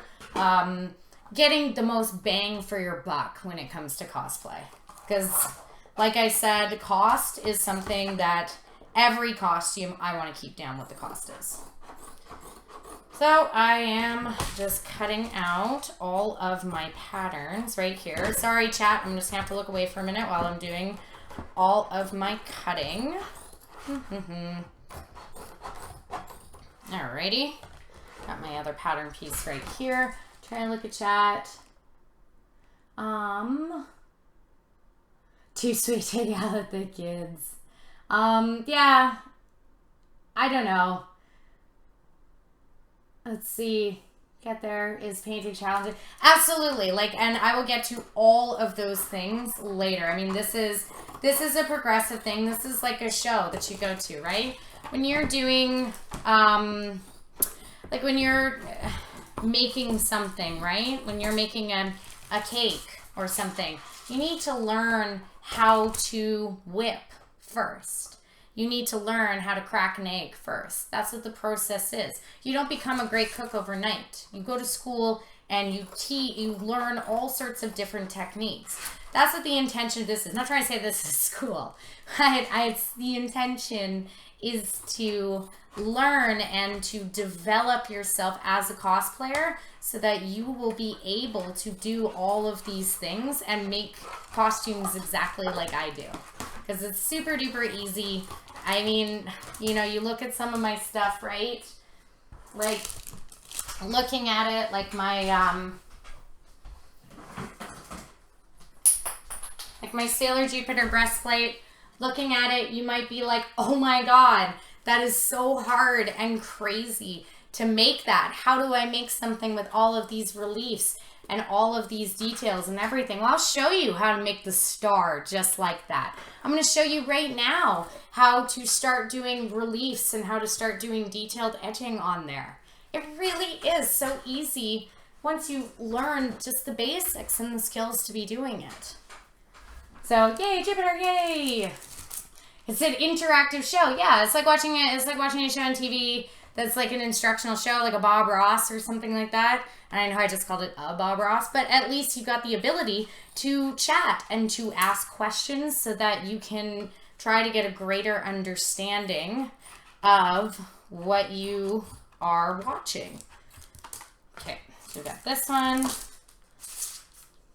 Here, so I've got my little scrap bag right there. That's what I'm throwing stuff into. Alrighty, so I'm finishing up my cutting here. Yeah, basics are super important. Yes, second. I see that your hand is raised right now. Do you have a question? Oh, nerdy teacher next house. I actually do have glasses. Oh, thank you for the follow. I actually do have glasses, but I got them years ago for reading because I get headaches when I get reading, but I never wear them and I don't like wearing them. But I'll show you my glasses next stream. So it's bad. And then I can do the whole putting my hair up into the big old teacher bun with the little glasses and the So yes, second. Okay, you have a question. Do I ever use brown Worbla for the inside layer of your armor? You said it has a stronger bond. Is that also when bonding with black Worbla? Absolutely. That is one of the greatest questions that I've had all stream. Yes. So you can see how these are going to be 2 layers of sandwiching, right? 2 of them. A lot of times I will use brown Worbla on the inside because it is stronger and has a way better bond, and black Worbla on the outside. When we do something like, when we do helmets or whatever next or something like that, I'll show you exactly that method because I should be able to get more brown Worbla at that point. But because just right now I only have black Worbla kicking it around, like the biggest sheet of brown Worbla that I have is like this. So it's just not, I was unprepared and I only have my black. So that's why I'm not going to be using brown as an inside layer. Though I will show you once I do my breastplate and have it all together, I am going to be cutting a little bit of strips of this and using it to reinforce the seam lines on the inside so that nothing breaks apart. I'll show you that in a minute. So, this and this. Great question, second. Thank you for raising your hand. Happy little trees. Yeah, totally. This is how we're doing little happy little trees. So let's continue doing our cutting. And as you can see, my super cheap $9.99 5-pack Mastercraft scissors are totally fine with going through my Worblas. Taking all of my scraps, making sure that I save them in my nice little bag on the side. Yeah, gold stars. Where do I buy my Worbla? You're in Kelowna, so it doesn't matter if it's somewhere local. Okay, Devo. So like I said before, if you want to save money, but you will have to wait 2 weeks for shipment, order from cosplaysupplies.com because it will be cheaper. If you want to get Worbla now, like say you want to have it for the stream next Sunday because you want to follow along and do it just the same as in your house, then just go down to Industrial Paints and Plastics on Spall, and they will have it for sale there. It is going to be more expensive. Oh, thanks so much for the follow. It is going to be more expensive. So go to Industrial Paints and Plastics.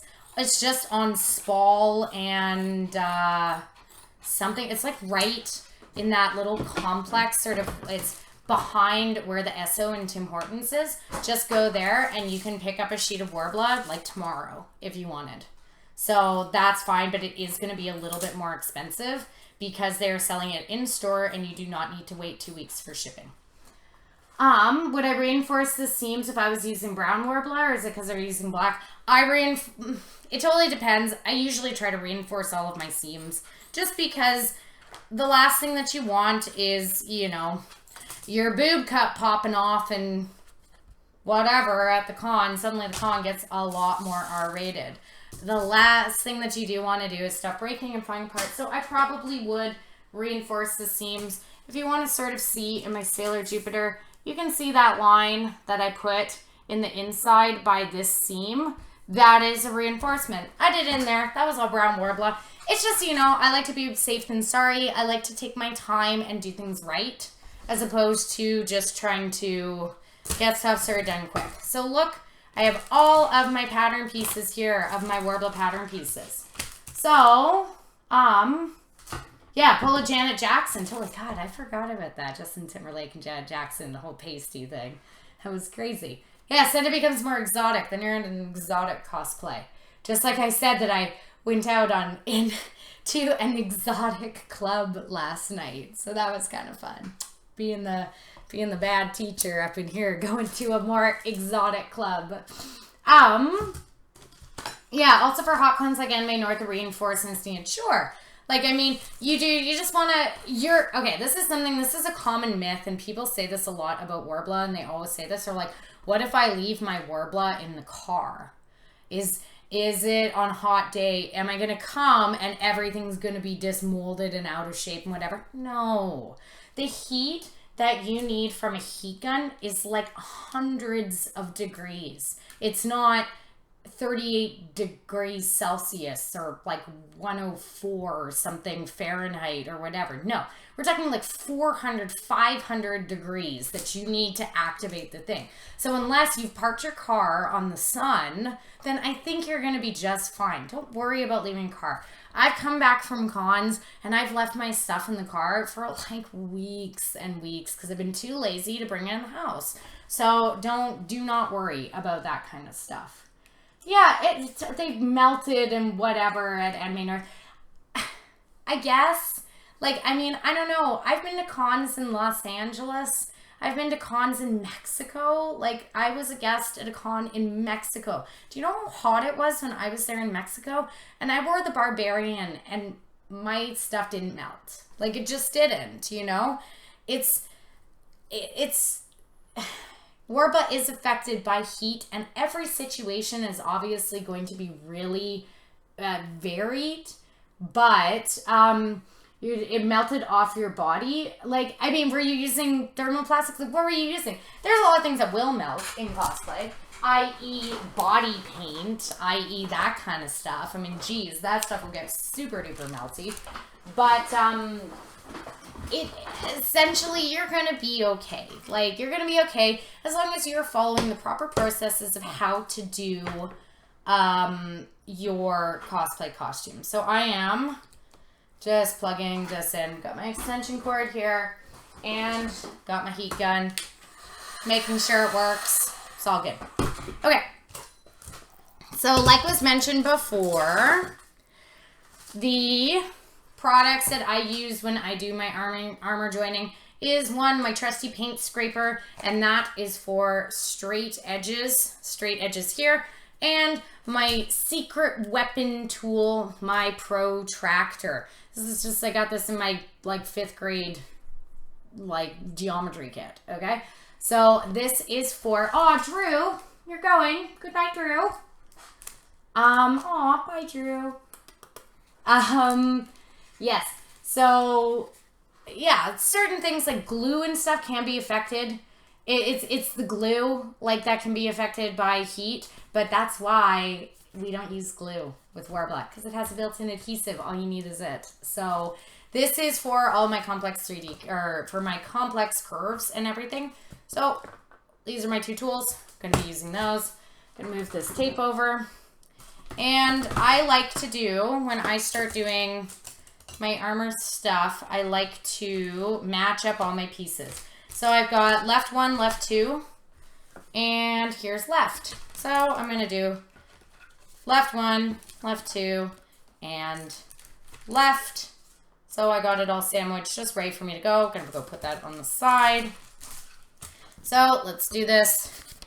Right 1, right 2, boom, put that on the side just to make sure that I'm keeping my patterns. Let's see, right 1, right 2, where's my rights? Perfect, right 1, right 2, boom, got that all right there. And left 1, left 2, perfect, got it all set up. So I'm gonna probably do, so I always start with, oh, thanks so much for the follow. So I always start with doing my centerpiece because, like I said, when you do Worbla, you heat it up, but then it cools down. And once it cools down, it becomes hard again, which means that you have to heat it again. The more times that you heat it, the more times it can be prone to getting air bubbles. You want to try to do minimal heat as possible so that you are making sure you are taking care of your Worbla and not having it get just bad, right? You want it to be in as good a shape as possible. So I'm just starting with whatever side, with my left side here. So, oh, my left would be like this, so we're gonna do this like this. Left side here, got my pattern shape. So I'm just gonna move my other, little guys that I put in just out of the way onto my table so that they don't get a little heated. So I got my top and my bottom sandwich method. This is the side. Oh, thanks so much for the follow. This is the side that's going to be showing. The side that you put face down is the side that's going to be showing. So there we go. Let's start it.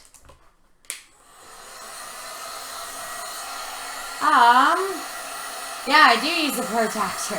Yeah, just teacher things, just stuff all the kids have. So there's 2 heating methods, slower heat and higher heat. Makes you hungry and think of food. I know, right? So higher heat, lower heat. When you're starting out doing your Worbla, I suggest using lower heat. You can get less mistakes. It'll take a little bit longer to get everything heated up, but lower heat is definitely like, you know, sort of where you want to be with that. Higher heat, though, is once you get used to your materials and understand it, it goes faster, and that's what I would use. So I'm using the high heat right now. Heating up my one side. So brown Worbla, you can see once you've heated it that it changes color slightly, and you can get an idea of what the temperature is sort of at. This one you don't, but you know, you can feel it. You can see that it's starting to get floppy on the edges. So I flip it over, do both sides. Seems all right. That one, flip that back over. Now let's go to the top one. And this bad boy right here. It's starting to get a little bendy. All good. Alrighty. Flip it over. I'm actually going to leave it on this side because this is the side that goes on top. So there you go. Go back to this one. Just do one more nice little touch on there. And that's good to go. Now, what I like to do, and this is what I suggested last time, is don't just immediately stick them together. I like to gently place my pattern just on top like so, my black pattern, and then I take my paint scraper and I just gently rub it. Oh, let's move that over just a bit, and I just gently rub it over top of it to minimize the amount of air bubbles that you are going to be getting when you join your pieces together. So there's that. It's pretty good. You can do just a nice little tap of it right here just to get those edges nice and heated again for the adhesion factor. All right, going back to this bad boy and heating that up all nice and good. And I'm going to take it and gently lay this over top. Now once again, I'm going to take my paint scraper, going to go over it just nice and gently, just so that I'm minimizing the amount of air bubbles that I possibly can. And now I'm going to just gently press in the edges on the sides so that I can see where my pattern shape is underneath. So gently pressing that in there, just like this. I'm going to go on, I'm going to just heat the edges up a little bit again. Now, like I explained in my previous Worbla explanation video, is that you don't want to just press it and then cut it. You need to really lock your edges in so that it is going to really have a proper bond and it's not going to rip apart. So on all of my flat edges, I go to the edge of my pattern and press it in like so. I will hold it up and I will show you. Can you see? There's me pressing in my edges to the very edge of the pattern so that the edges are completely locked. Now I do that on all of my straight edges. I use the paint scraper method to push that in. All my straight ones, just like so.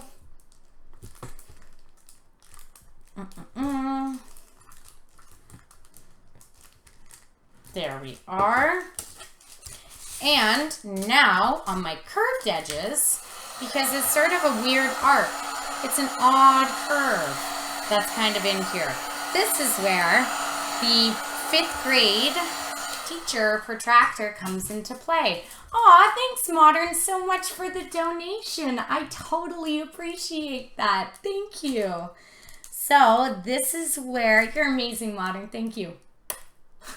So this is where the locking in of using a curved protractor comes into play. So as you can see I'm putting it onto the edge and I'm rolling it. If I had just a straight edge, I would not be able to get as clean of a line for my breastplate as I am with the protractor. The protractor method is just a nice little thing that I came up with. And you can see, look at those clean lines there. Look at that. Boom. Now we have a nice clean arc. They're perfectly locked in together. Hey Nicole. Nicole came to visit Siberia Gaming. She is one of my BFFs from high school. I've known her for years and years, and she's one of those people that is somebody who is just so important to my life. So hello, Nicole. So you heat the Worbla, you have a few minutes to work with it. Yeah, so it cools down. You got to keep reheating it, but try to put as little amount of heat on it as you can. So again, I'm doing the inside boob cut curve. It is nice and easy to do with my protractor so that I am getting the tight fit on the boob cup. Aw, thanks so much for the follow. So I'm getting the tight fit on my boob cup as so. So you can see I've locked in all of my edges. As you can see, my edges are completely locked in so that it will not rip apart and it will look as clean and awesome as possible. So last thing that you do with your piece is you're going to cut just along that locked in part to make yourself a really amazing, lovely seam line. You're cutting off all of the edges that you left. See, that was our extra edges that we drew when we traced out our patterns. And now I will have my breastplate base.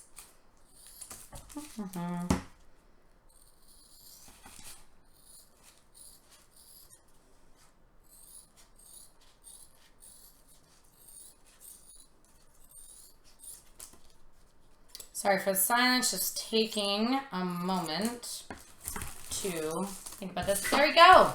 So I know it just looks like the black craft foam again, but this is actually our Worbla. This will actually go hard and form our breastplate. So you can see this is the bad side and this is the good side. So one more time, this is what the side's gonna be on. I'm going to just take, oh, where did I put that? Going to take my, oh no. I don't know where my silver marker went. It just, oh, there it is on the floor. I'm going to try to use my toes to grab it because it rolled under my desk.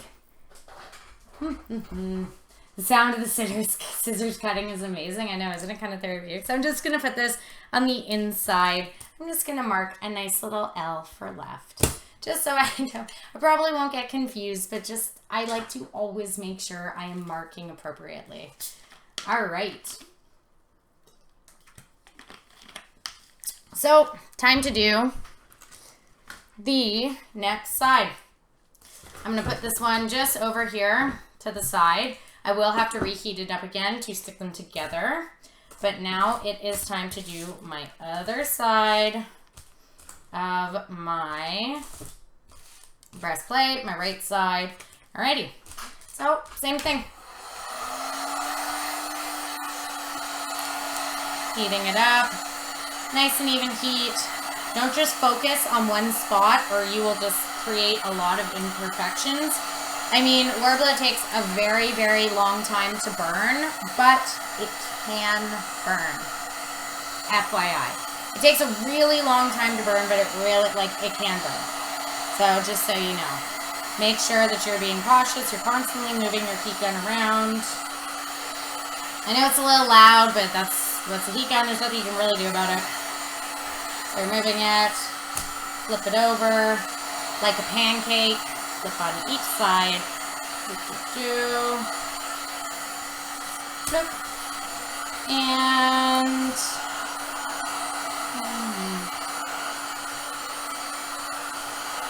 doing each side of it,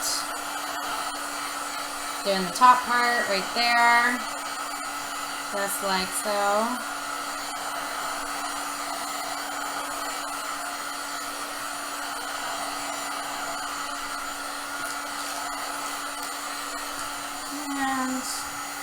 Flip it over, make sure I get both sides. Awesome. Alright. So I got my original bottom piece like we did before. I just lay my side on just nice and gently. Take my paint scraper, make sure to push out all of the air bubbles that are in there. So to minimize air bubbles, all the air bubbles that are in there are being pushed out. I mean, you still may get some air bubbles at times. That's okay. That it happens. But this is just trying to take as many precautions as you can to minimize that. So, air bubbles. All right. So I've done those edges there, just heat that a bit. And now I'm going back to my other piece, just going, heating it up one more time. Perfect. And got that all heated. Everything's all nice right there. And we take our second piece. See, it's all super floppy. Gently laying this on top. Don't seal your edges yet. Take a paint scraper, scrape over top, trying to push out all of the air bubbles. Get out of here, imperfections. This is what you want. You do not want there to be gross imperfections. Oh, thank you for the follow. So, there you go. And now, remember, like I said, you're gently using your fingers to push the two sides of the Worbla where your seams are together. But you're only doing this just so you can kind of see your edges. You can see where you need to put your tools to follow along with the lines. So we're just sort of pushing them down, just like that. Just push, push, push, push, push, push. And, Black Worbla instead. Yes, hello, CK Cosplay. Black Worbla instead, Brown Worbla. I thought it doesn't stick as well. You're right. It doesn't stick as well. But I had a whole sheet of Black Worbla sitting here, and I'm out of Brown Worbla right now. So I have to go to Industrial Paints and Plastics tomorrow and pick one up. So it's, I would prefer to be using Brown Worbla, but I do like Black Worbla because of the smoothness and everything. I would prefer to be using Brown Worbla if I could, but I have Black Worbla sitting here, so that's why we're doing this today. Always use what you have around. All right. So I am pushing in my edges like I showed you before, using it just like so, pushing in my edges and pushing in on edges. Those are all my flat ones. Going over to the other side with my flat edges. Push them real hard so that you are completely locking in your seam lines. Milk and cereal. Oh, what? Yeah, I don't have any Brown Worbla left at all. It's too bad. I need to go get some tomorrow. I prefer Brown Worbla. I'd probably do the outside black and the inside brown. But I am, like I showed you, going to be using some Brown Worbla as seams in my creations. So that, where is my thing? Alrighty. Okay, just making sure, checking out everything, making sure everything lines up. Ugh. The one pain of the Worblas is heating everything over and over. Okay, heating this back up because it cools down. Gotta make sure everything is always nice and hot. When I do an Everly Get Patterned, we had an ode to page with the almighty paint scraper. Oh my god, yeah! I should do a little paint scraper mode and it'd be like, boo! And then this one will be like, woo! It'd be awesome. That'd be super fun. Okay. So, just doing my lines right here. Blocking them. Seaming them. Perfect. And it is now time to cut this one up with the nice relaxing sound of the material cutting. It's literally, I love this.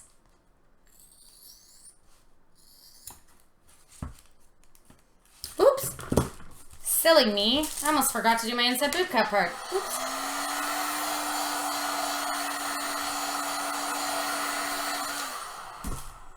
Though this does get covered up with boot cup stuff, so yeah. He's a stepchild. You had to go get a snack. Let's talk about food made you hungry. I know. I need to, yeah, we need, yeah, what about poor Protractor? Protractor deserves some love. Look at all this work that he's doing. I want to do like little eyes, or no, wait, like little eyes here, and so it's like a little smile, right? The little happy Protractor. Okay. Yeah, I almost forgot to do my inside boot cup. It gets more covered over later, so I mean the inside boot cup is not as vital, but you'll see what I mean about that. So, oh, I love that sound. You're right.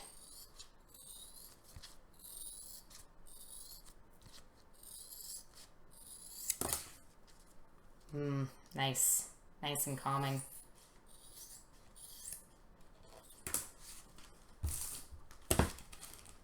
And bottom.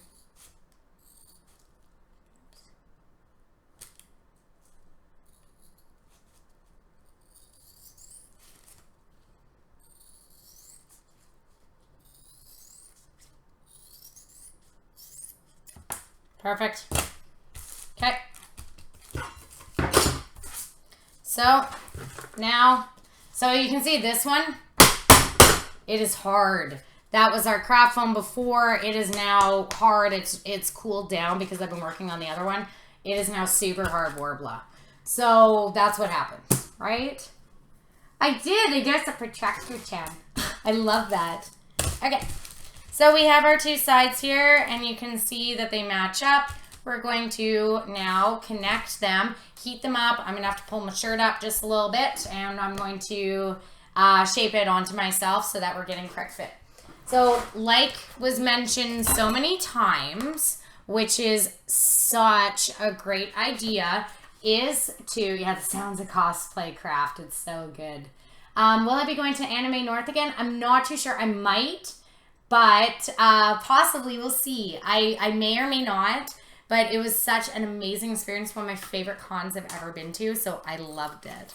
So I'm taking the brown Worbla right here, and I'm just going to cut a little bit of, I'm just going to cut this little inside strip piece. You can see I just did that, just cut this little inside strip. And I'm going to use it just right here on the front as a joining, as just a little bit of reinforcement because brown Worbla is more adhesive than black Worbla. And I want to make sure that I'm not going to have my breastplate pop apart. Now, when you look at other breastplates, all these layers, so you can see Jupiter, all these layers do go on top of your center area. So it really, you have a lot of protection on that center, especially when you do designs. So I know Otakuthon is supposed to be amazing. So if I do end up going to AN, you're going to have all your radars. That's awesome. I will definitely be letting you guys know. I'll be doing obviously lots of streams every Sunday before then, so you guys will know everything that'll be going on. So here we go. I am heating all this up. Heating both sides. Now I'm making sure to really, this is a point where you really, really need to be moving your heat gun a lot. You do not want air bubbles at this stage. This is your sort of finished, not finished base. I mean, bases will, you know, things go on top of them, whatever. But this is something that, like, you want to make sure you're doing the utmost care for this. Okay. Going around, heating, rotating, stuff is moving, always making sure to move my heat gun around. All right, now I'm also heating this piece up, just because I know it's going to be my inside stuff. So, here we go. This I need to work really fast, okay? So you're going to see me do a lot of things really fast. I will do some explanation once it's done, but I am joining, ouch, this is very hot right now. I'm joining my two halves together. I am making sure that I'm smushing both, ouch, sides of the Worbla here.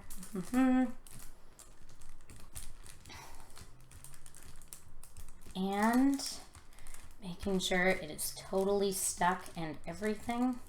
Just smushing that in the bottom there. And I'm taking my little piece of my brown and putting it over top to make sure that I am really enforcing this here. I am smushing them and everything. And now, normally, I would actually do this completely topless and naked on the top, but I'm not going to do that right now. I am going to show you what I'm doing. I'm just going to pull my shirt up like this. You can see the edge of my bra, and I've got to just turn around really quick. Just look at my mirror. Ouch, ouch, ouch, ouch. Hot, hot.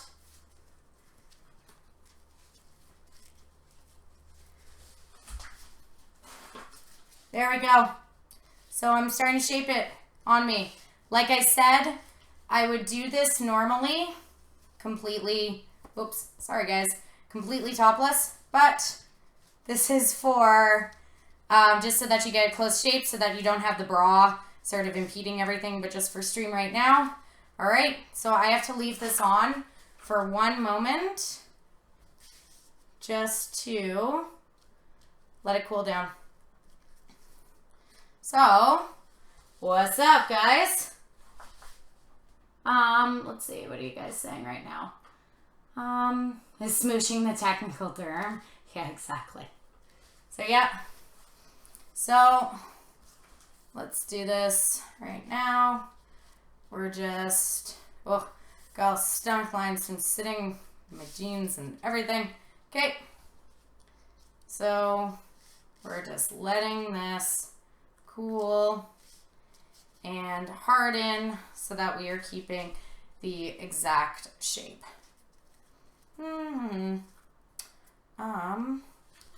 Let's see. What did you say, Rosemary? Yeah, I smooshed the two pieces together with my first, and I just added a piece of brown to reinforce it. Absolutely. That is exactly what I did. I just smooshed the two pieces together to make sure that I was doing the proper adhesion of these center parts. And now I have heated it and I'm putting it on myself so that I am getting the correct shape. So I'm going to wait. As you can see, it kind of sticks to you. It's warm and super hot, so I'm just going to wait. Try to get it to cool down a bit here.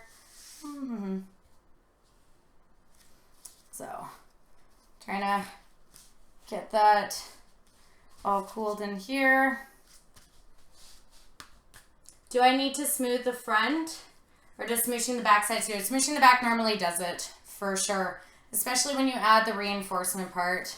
So because I'm wearing my bra right now, I'm getting really bad, a little bit of puckering on these lines right here, and see the center strap that connects my two boot cups of my bra together. It's pushing this out a bit, as well as these edge wirings here.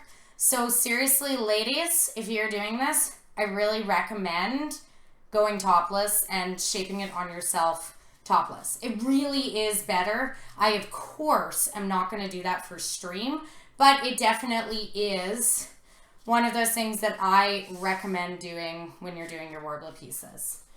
So let's see. How long does it take to cool? Not too. So not too long. It's it gets pretty hard. You got black Worbla? Oh yeah, you got some brown? For sure. I mean, oh, one of the sample panels, totally. So those little brown pieces and stuff, you can use those to reinforce the back. So that's almost cool right there. We're going to put the shirt right back down, and here we go. So you can see I've done my breastplate shaping base. Now I'm going to take this opportunity because I had the bra on and some of the pieces got a little bit bent because of them going over underwire and stuff, which is why, aw, thanks Recon, Marys, which is why you should, so you can see there's a little bit, see how it curved up right at this corner there, just a little bit. That's the underwire of my bra, but I obviously was not going to go topless on stream for you guys. So please, girls, whatever, if you are doing this, it is great to use your bra as the base when you're doing your patterning, but when you are actually shaping your Worbla, I would strongly suggest doing it obviously in the privacy of your own home, but really having it hug your body exactly. Because a lot of times you just don't want to get any imperfections that could arise. So I'm just rebending it just slightly from where all the cool parts are, from where my naked costume. It's true though, seriously. Could I turn the camera for a while and shape it topless and come back? Yeah, totally, but I really wanted you guys to see like putting hot Worbla on yourselves and sort of how long it takes and what kind of mobility you have with it, which is why, you know, I will deal with having a little bit of imperfections in this sort of test breastplate just to be able to actually show every detail of the process with you guys. That is definitely, I could have gone off camera or whatever, but yes, you should be doing it topless. You should be doing it in the privacy of your own home and making sure that you're getting as close and as tight a fit as possible. Because that's when armor looks the best, is when it's made for you. So there you can see I have one of my bases of my breastplate right here. So it's now cooled down. Got that all there. Got my underbreast part. Boom. Good. Good to go. So the very next thing that we have to do is just the little edges that go around the back. So let's get to warbling those together. So there you go. Oops. Let's look at it like that. Got your base. Got your breastplate base just sitting right there. Perfect. So that's done. Like, look, we're already making a breastplate. We already got it like just going. So, let's see.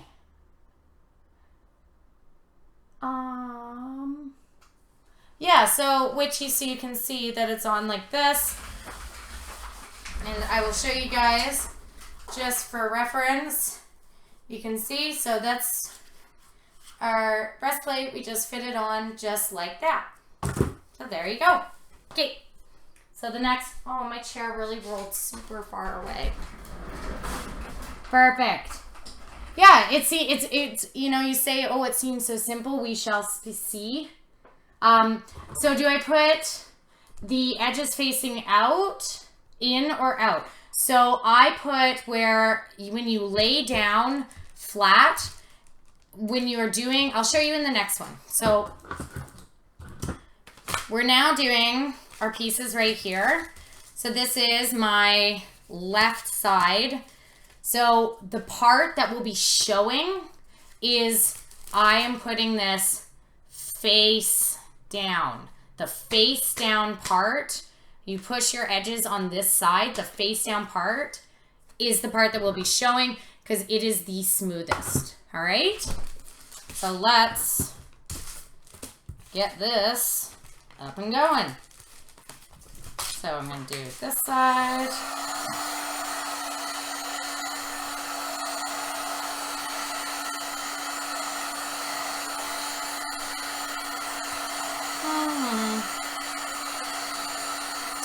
That's a good question. Seems this, it really is simple. It really, really is. Like, you can totally just do this. If I can do it, you guys can totally do it. Like, it really is just that easy. So, doing all my warbling. Now, this one, I don't need my little protractor friend because there isn't any complex curves. For this one, I just need my straight paint scraper. And because this is a smaller area, I can work a little quicker, so I may not have to heat it again. So again, put it on. This is the side facing down. This is the side that'll be showing down. Put this on and... Aw, thanks CK Cosplay. I am so glad that you guys are learning. That is the entire point of this. I want this to be educational. I actually heard that Twitch is going to be starting a new part of their whole thing called actually Twitch Educational. So I would like to even get started with that kind of stuff, because I mean, I love it when you guys just come hang out and we chat movies and we do whatever. That makes me so happy too. But I also love being able to teach you guys things. So this one I'm going a lot quicker with because it's a way smaller piece and it's just straight edges. So it's like a lot simpler to do your sandwiching in here. And then as you get used to this, you'll start going faster and faster, and it'll be way easier for you. Yeah, he's the black sheep of the family. Poor protractor. Now I really want, if anybody's an artist out there, I would love some cutesy little chibi things of paint scraper and protractor, and I think that would be super cute. And there's gonna be like the little icons that come up with follows and stuff. I would love that. That would be so great. Okay, so yes, it's just my rectangles. You can see where I put it in the sides. This one's super easy. I'm doing it all very quickly, and I only heated it up once, so it's because it's a smaller piece. It's a lot easier to work with. And cutting this right here.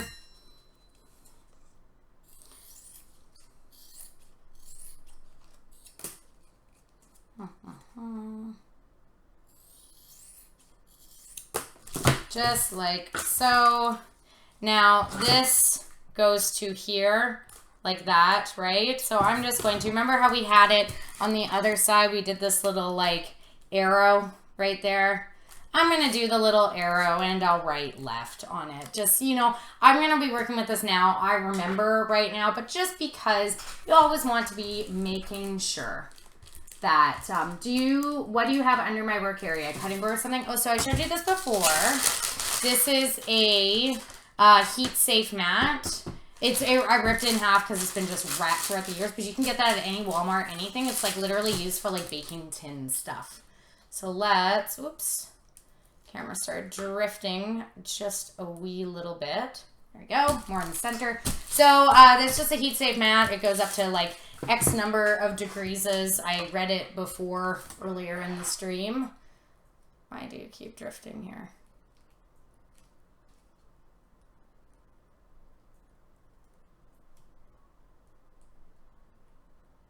There we go, perfect, okay. So, yeah, you can get them at any Walmart, anything. And then there's parchment baking paper that's over top. It's just to protect all my areas. So you want to see a close-up of the edge now that it's cut? Sure. So if you can see just close-ups of the edges now that they're cut. See how smooth and nice everything is? It's because we didn't have air bubbles that are in there, right? So these are the edges. Now it's cut. And then we have our nice smooth side. So you can see it really was just like straight to the edges, and this one I cut like really rushed and fast, but you can see is almost to the craft foam. But because we used our trusty paint scraper and really smooshed it in there, you can get away with making super thin edges, and that's how things look way cleaner. So like we did before, because I'm using black and I want to reinforce my seams, I'm going to cut a nice little piece of brown Worbla that'll fit right in there. And now I'm taking my breastplate part that I worked on before, and we're going to now join these two side pieces that loop around back. Aw, thanks so much for the follow. So yeah, it's cut right on the seam, totally. Yeah, 450 I think is the limit for sure. Oh, no worries. Yeah, it's cut. Yeah, it's cut right on the seam. So, but that's because we use the paint scraper and the protractor, and we're not just smushing it with our fingers. We're doing it like properly, and we're actually cutting it the way it's supposed to be cut. So this one, I've got to, I should have done this first. So you got to reheat this one again, because again, you're shaping it around yourself. So reheat it up, just like so.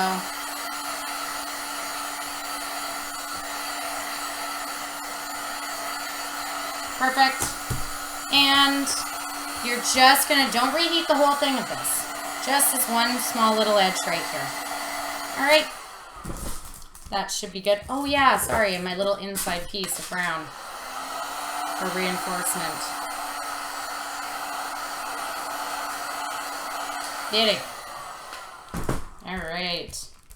So now all I'm going to do is just connect and join these pieces together.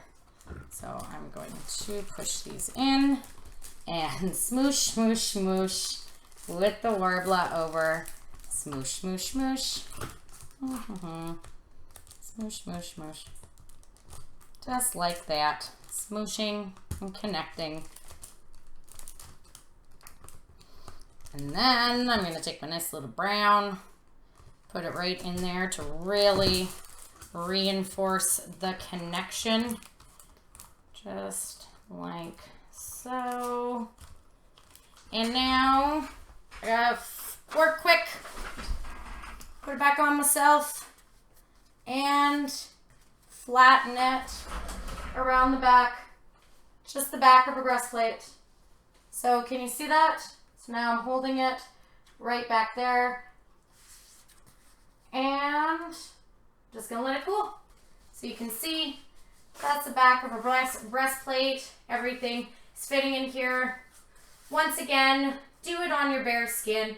It's not as vital with the back part because your back is a lot smoother and flatter as opposed to the areas sort of around your rib cage. But yeah, so you can see got my breastplate back starting. So we're going to wait for that to cool on my body. I'm going to try to read some questions. Tractor. 1966 smoosh. It's my go-to term now, smooshing. Just the word smoosh. Should have it be like, you know those orange sounds where it's like smoosh, smoosh, smoosh, smoosh. That's what I need for this stream. A little go-to noise sound, which I think would be super fun. So yeah, so I'm just waiting for this to cool as my back plate goes. Does it burn you every time? No, it really doesn't. You get used to it. It can be a little hot, but you're really being cautious to make sure that you're taking care and you're taking time to just don't throw it right on your face after it has just like been heat gunned molten hot. You know, like be smart about it. Work smart. So, doing that, heating it up. Just letting it cool down. It's almost cool. Takes a few moments. So, aw, thanks so much for the follow, Travox. So there we go. Does Worbla need to be primed? Absolutely it does. But we will go through, yeah, good job, Scott. But we will go through the entire priming and paint and process and gesso and the type of things I use in future videos. This is an entire how-to step by step. So, all right. Let's see. Okay. And I took it off. And there we go. So I've got my whole back of my breastplate starting. So I'll have to do the same thing for the other side. So now I've taken it off, and because I used my shirt and there was some lumps and stuff, just a wee little bit, I just like to use my hands just to go over it and work it out so that it is as perfectly geometric as it possibly can be.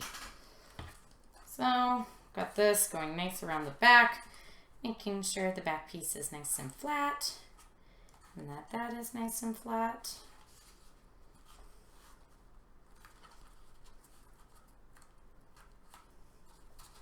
And there we go.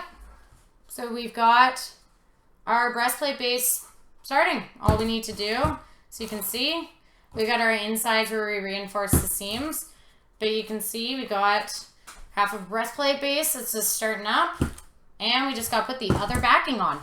Look at this. We're just building. We're doing it all together, Chad. I mean, it is just that easy. So you can see with all of my things, they're all just these rounded bases, just like this. Just like what we're making. And go over with fronts and backs. Yeah, it's just our breastplate design. They're just so easy. It all just starts with making basic things and then progressing on to all of the more elaborate details. So, go say, come get my lady. Yeah.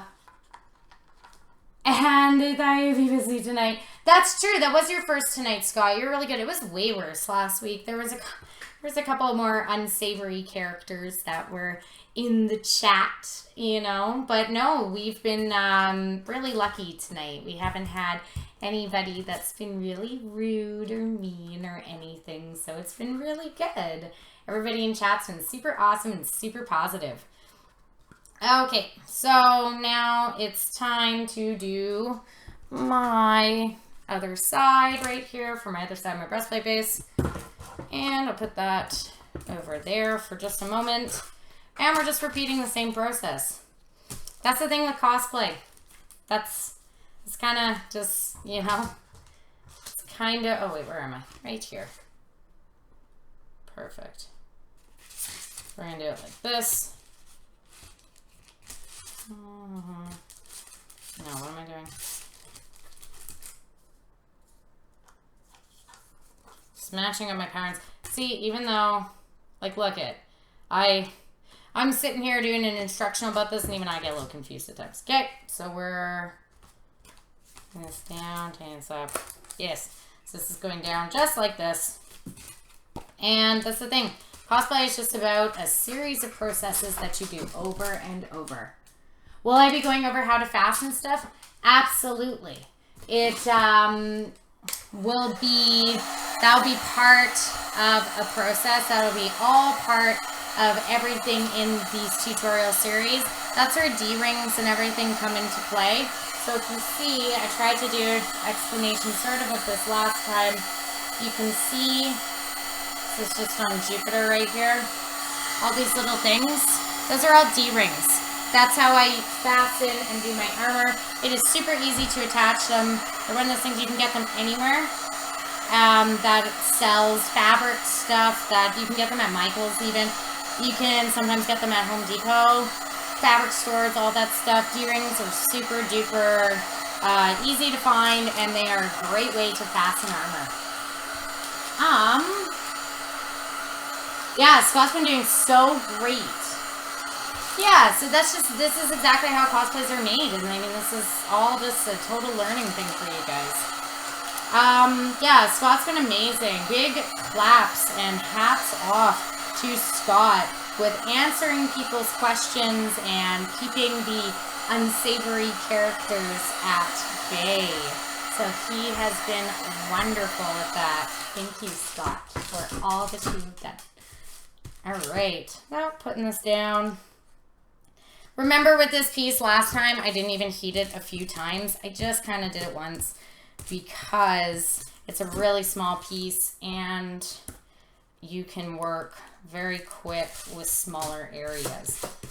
And once you get better at it, I'm not going through as many of the steps. It's super easy just to work quick. So, smash, smash, smash. And getting these edges locked right in.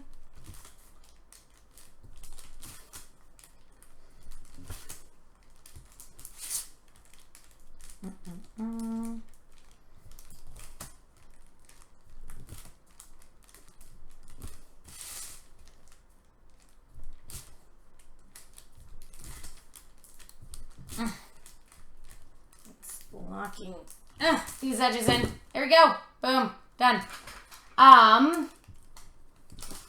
Oh yeah, that's awesome. I didn't even know how many followers I had, and I can't even see that right now. That's awesome that I'm getting close to that 1K mark. That would be really great. I'm going to do something special once I get there. I don't know, what would you guys like? I like doing special things for milestones because it just means the world to me that you guys are watching and tuning in and, enjoying stuff. So tell me what you guys would like. Would it like to be prints? Would it like to be, I don't know, something, do you know what I mean? What would you like? So, all right.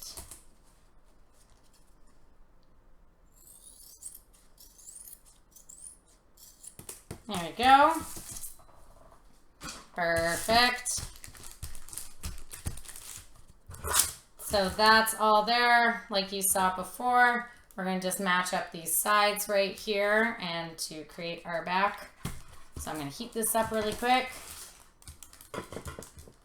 Cosplay streams. You're going to say something about it towards the end of the stream, then slipped your brain. Make cosplay in cosplayception. I will do a cosplay. I'll make cosplay next, maybe not next stream, but probably the stream after that or something. I do a cosplay in the cosplay. So I'll wear, like, it's gotta be something that's, like, easy, though, with mobility. Maybe I'll wear, like, Hanzo or something like that. So wear my Hanzo stuff and start doing my tutorials wearing Hanzo. I think that would be kind of fun. So, heating up this one side. Remember, just so we can join. Oh, no! I always forget. Before I forget, I'm doing my reinforcement of my little baby brown piece. Just to make sure I'm reinforcing the inside properly. Alright. Like this one, and this one. And let's heat this.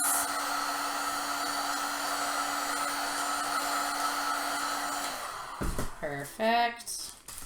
So, lining them up here. Smooshing. Lots of smooshes.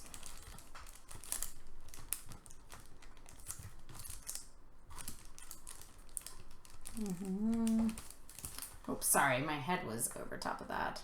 So smoosh, smoosh, smoosh.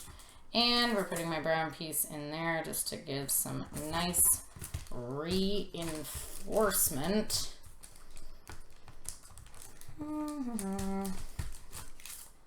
And still hot. All right, and I'm just going to turn around and quickly look at my big old cosplay mirror. And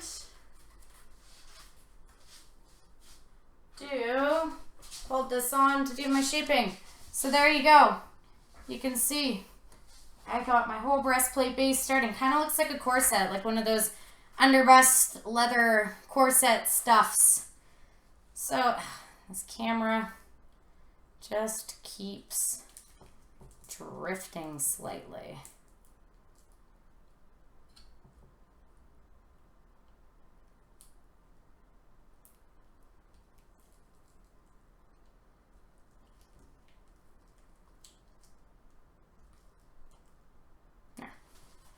Alright, whoops, holding this on.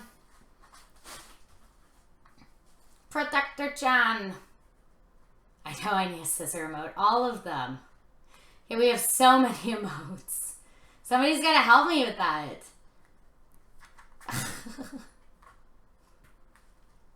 With more sense than where Protector Chan shall live. Absolutely. Whoops. Whoops. Oh no, this stuck to my shirt. So this just had a little split right there because I was talking and not paying attention and being nice and cautious. So I just gotta heat this again one more time.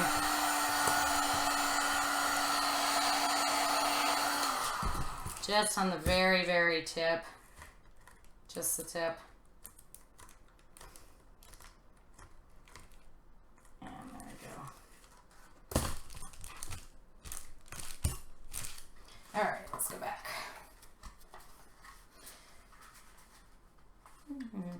There we go. Nice. Okay.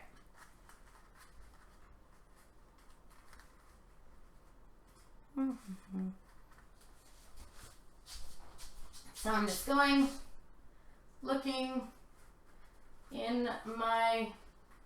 on my thing just to make sure that I'm looking in my mirror just to make sure everything is lined up properly for my breastplate base, and it seems to be looking pretty good. So you can see I got my mirror back there. It's always helpful in cosplay to have a mirror kicking around. And now I just gotta wait for it to cool.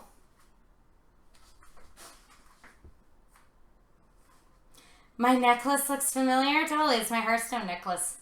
I got it at BlizzCon. Oh yeah, Lavanna's phrasing. Totally. Hey, does anybody watch Archer? I mean, who loves Archer so much? I do. Phrasing. It is one of my faves. So, got this. Just waiting for this whole thing to cool.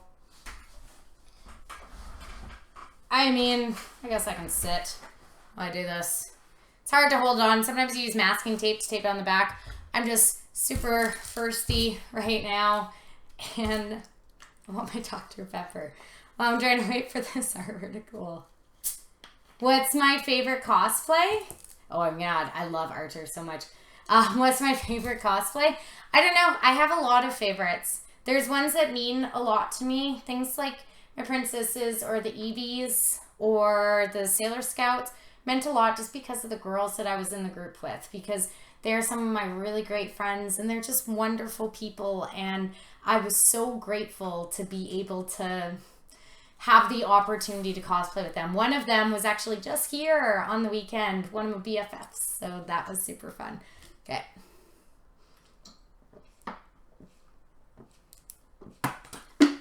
Do I have to hold... Oh, whoa. I'm sorry, guys. Do I have to hold it? Oh, yeah, Bob's Burgers is great, too. Do I have to hold it until it is cold? Yeah, sort of. You really want to wait until it is properly set. That's kind of the intention there.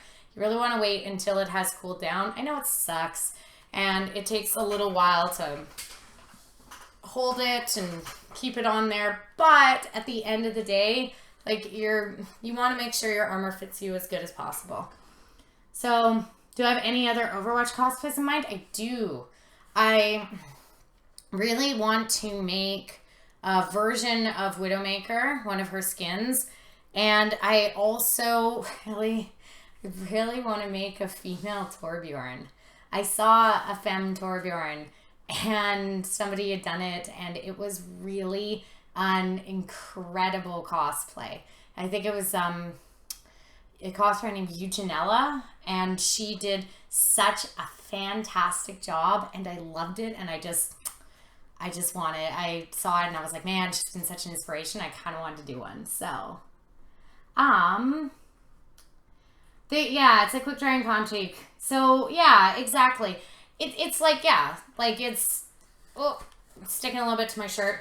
Yeah, it's sort of like concrete in a way. Like, you don't want to,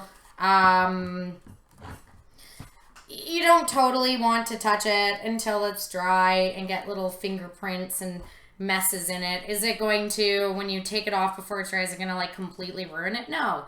You can always reheat it up and you can always reshape it and all that jazz, but it's just so that you're getting as good a shape as you possibly can.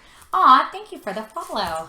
So, we've done that. We've got our base. Here is our breastplate base that we have created.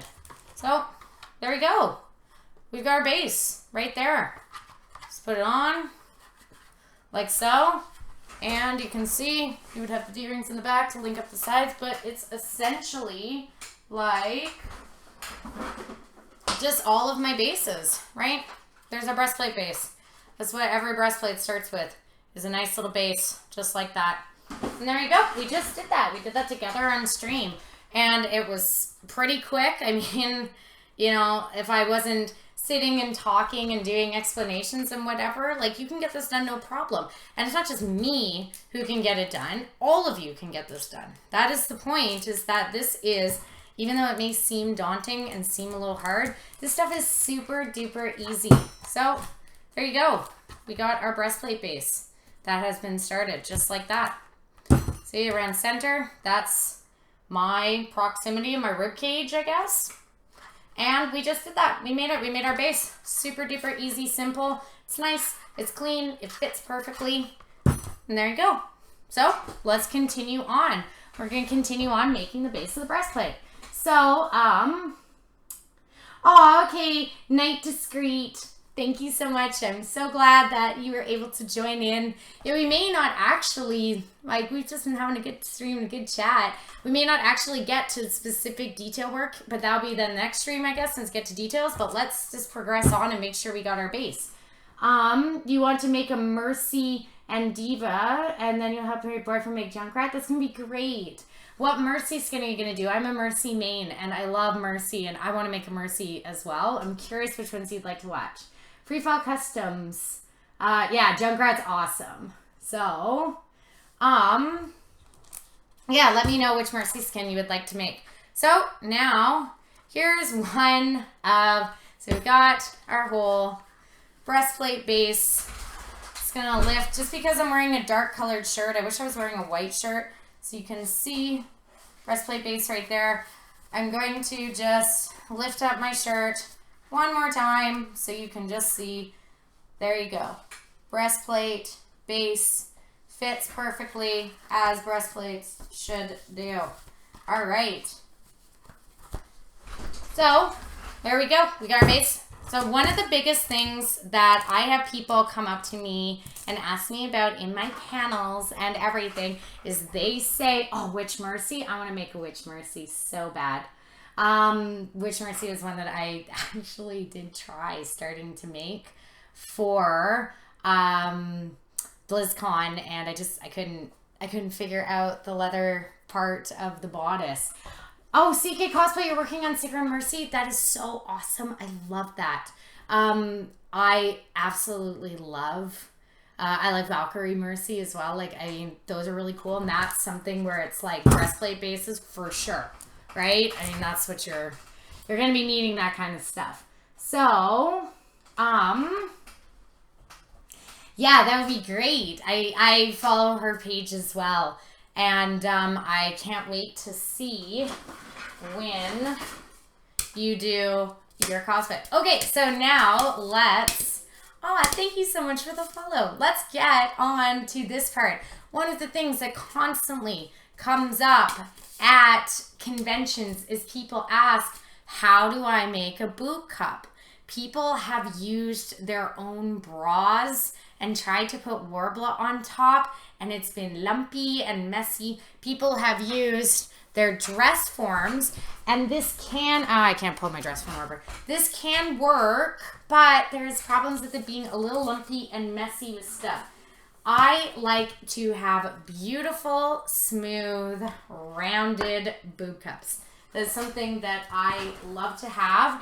And so, how do you achieve that?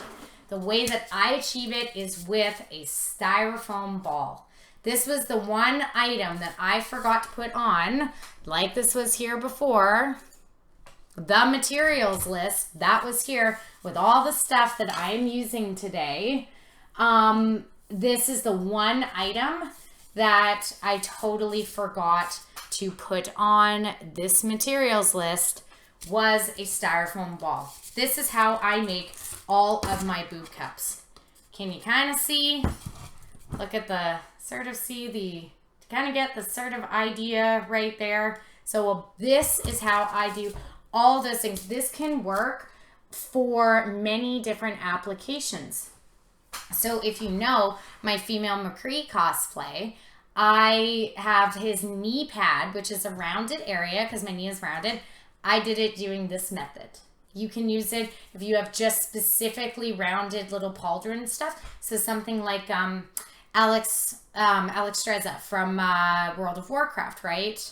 She has those little tinier in her original costume, sort of purple rounded pauldron things. That's where this can come into play. So we're going to move this over just for right now, our breastplate base. And, oh yeah, the heat mat on the list, definitely.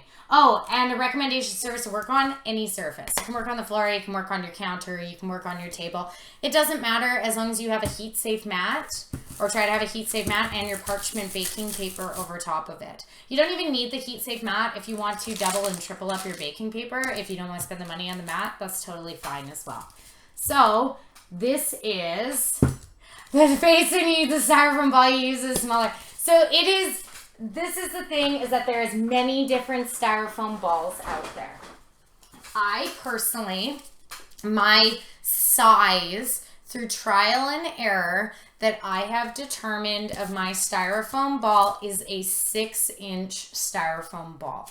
Now there are, oh, it's also very helpful if you can see what I'm doing here. I just got my tape. So balls, obviously look at it, it's rolling, rolls around. Very helpful to just have a nice little holder like that to keep it all nice and sturdy. I am a 6-inch styrofoam ball. It totally varies on, there is no styrofoam ball to bra size converter. If you are, how important is the sizing of the cup? It can be pretty important. Now, I'll show you this. If you want to wear your bra underneath your breastplates, a lot of people do that, and you can do that as well. There also are these things. I mean, this is a specific for the ladies that are joining us out here right now. There are also these things. I get these at Fabricland. They're used to be sewed into corsets or into whatever. They're just little inserts that if you are not wearing a bra with your cosplay and you would like to, because you're working with hard plastic and you're not working with fabric like a shirt, like whatever that conforms to you, you may need to, because it's plastic, fill out a little bit of space. You can just tuck these in there, and then you don't have your bare chest rubbing, bare areas on your chest, ladies, you know, rubbing on hard plastic all day. So it's nice to just have something just to protect and throw in right there. Now, there is no styrofoam ball to bra size converter. The Insta handle you have on your Facebook page is a wee bit different from your actual Insta handle. Oh, for Lavena's? Okay, yeah. So, see, I follow her. I don't know. I see hers under that. So, anyway, yes. So, yeah, these are really fantastic. You can get them at Fabricland, or you can even get them at Walmart. They have them. It's just so that you don't have bare areas of your chest getting raw and rubbing on plastic all day and stuff. So it's just a nice little protective thing for the ladies out there. Now, back to the whole idea of the styrofoam ball. There is no bra size to styrofoam ball converter. I am a 6-inch styrofoam ball. They come in a variety of sizes. There's 4-inch, 5-inch, 6-inch, 8-inch, 10-inch, whatever. If you are one of the ladies joining in the stream, or if you're a lady, for future ladies watching this, if you would like to, because I'm just not going to say this over stream, if you would like to message me personally on my Facebook page and ask me what, and you have to be one of the ladies, I will do my background checking, and ask me what my bra size is so you can kind of determine what size styrofoam ball you should get, that is totally fine. Girl to girl, absolutely. If any of the wonderful ladies watching this want to do that, of course I will tell you for sure, because I want you to be buying the supplies that are appropriate. I will not reveal this though on stream because I don't think that that is completely appropriate.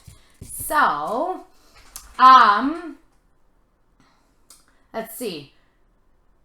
Yeah, so it's just good to learn that, because you don't want to have an uncomfortable day. You really don't want to have rubbing and whatever.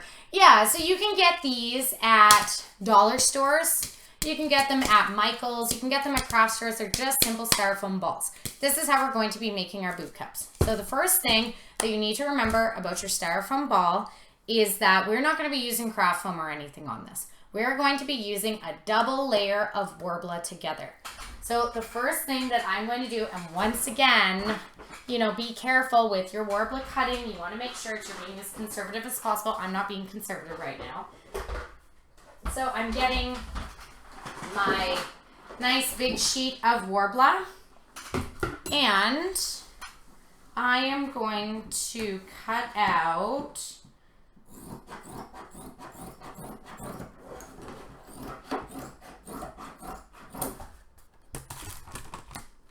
okay.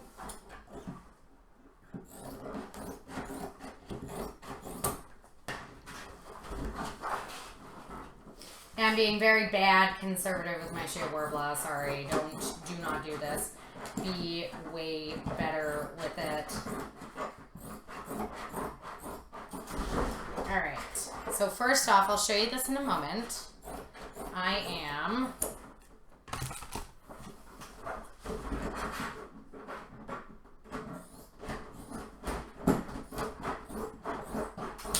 Alright, so I have just... Some people do circles, I do squares. It's just the way that goes.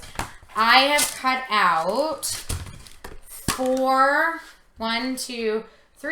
squares of just straight Worbla. Each boob cup, because you need a left one and you need a right one, is just 2 pieces of Worbla, just completely put together. No crap foam in between, just straight on top. And then we are going to stretch it out over the styrofoam ball. So the first thing that we need to do in preparation of this, we got our squares cut out, which is totally good. The next thing that we need, which is incredibly important, and I have learned this, will you be answering Instagram? Absolutely. I will be answering Instagram for sure.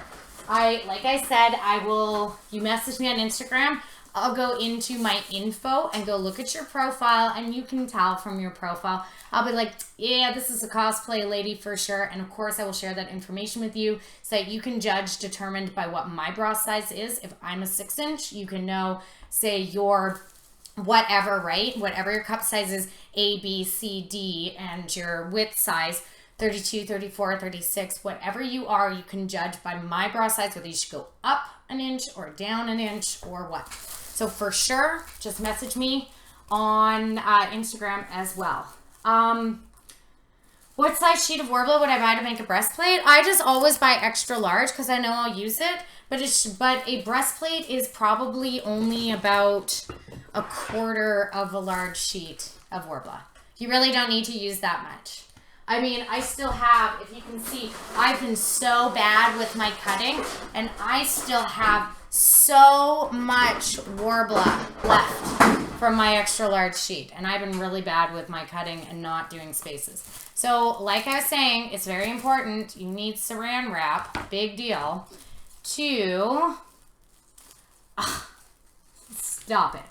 You stop it, Modern. I love you, Modern. And you stop your bad little jokes. All right.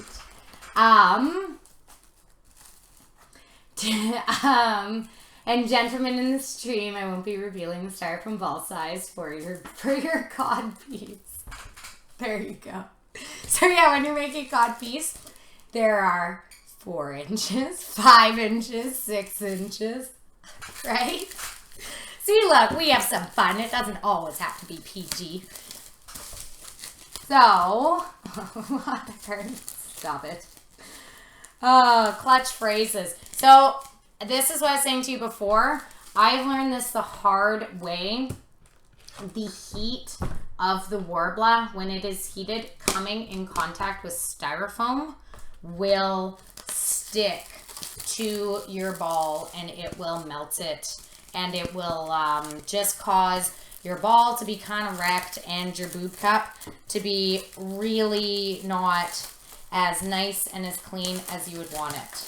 So I just take some saran wrap, and all you need is just a little bit of saran wrap, some cling wrap, however you call it, whether you're Canadian or American or whatever, some cling wrap or whatnot, and I just cover my styrofoam ball like this. And it's perfect because you just take the cling wrap off and the thing will pop off. So you just don't want to melt your styrofoam ball, but all you need to do is just cover it like this. Super easy, super whatever. So then I've got it put just nice on my little, like I showed you before, so it doesn't roll, just my roll of tape right there. So I'm going to put this to the side, and I'm going to take 2 of my pieces, and we're going to heat them up and just combine them together. So you just want a little double layer thickness because it's, you know, it still is an important part You're not going to be doing the craft foam in there because craft foam isn't as good with taking complex 3D curves, which is why when you make craft foam breastplates, it's a little hard to kind of get that curve. This is why Worbla is so great. So, your brain's been tainted too much and you can't unhear what you're hearing. I know, right? Now we're talking about the sizes of cod pieces and cocktail wieners. See, after hours, after dark, the little teaching stream gets a little more PG-13. So I'm going to be heating both sides up, and you can use high heat on this for sure. I should involve Nightbot. What is Nightbot? And get it to ban links. Oh, okay. I haven't seen that many links that have been put onto stuff. Maybe Scott's just been really good about taking care of it and I missed it. So once again, my forever love and appreciation to Scott, wonderful helping moderator of this stuff. I really appreciate it. He first offered and has had lots of experience moderating Twitch before, so that was super helpful. So, I'm heating up my two sides.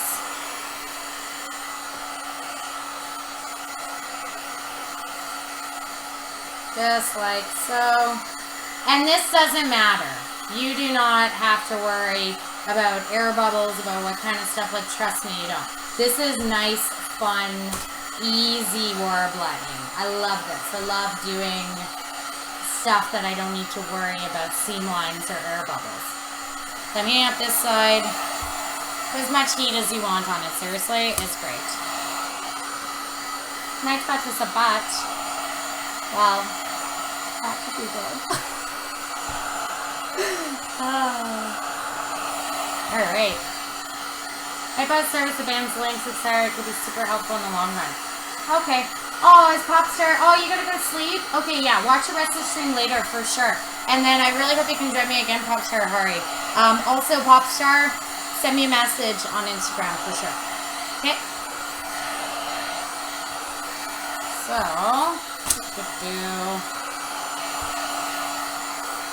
alright. And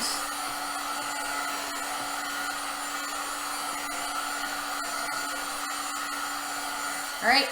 So I got the both there. I'm just gonna put one on top of the other one. Doesn't really matter. Obviously, I didn't even measure out these sizes and stuff, the edges or not. I still use paint scraper to really bond and heat them together.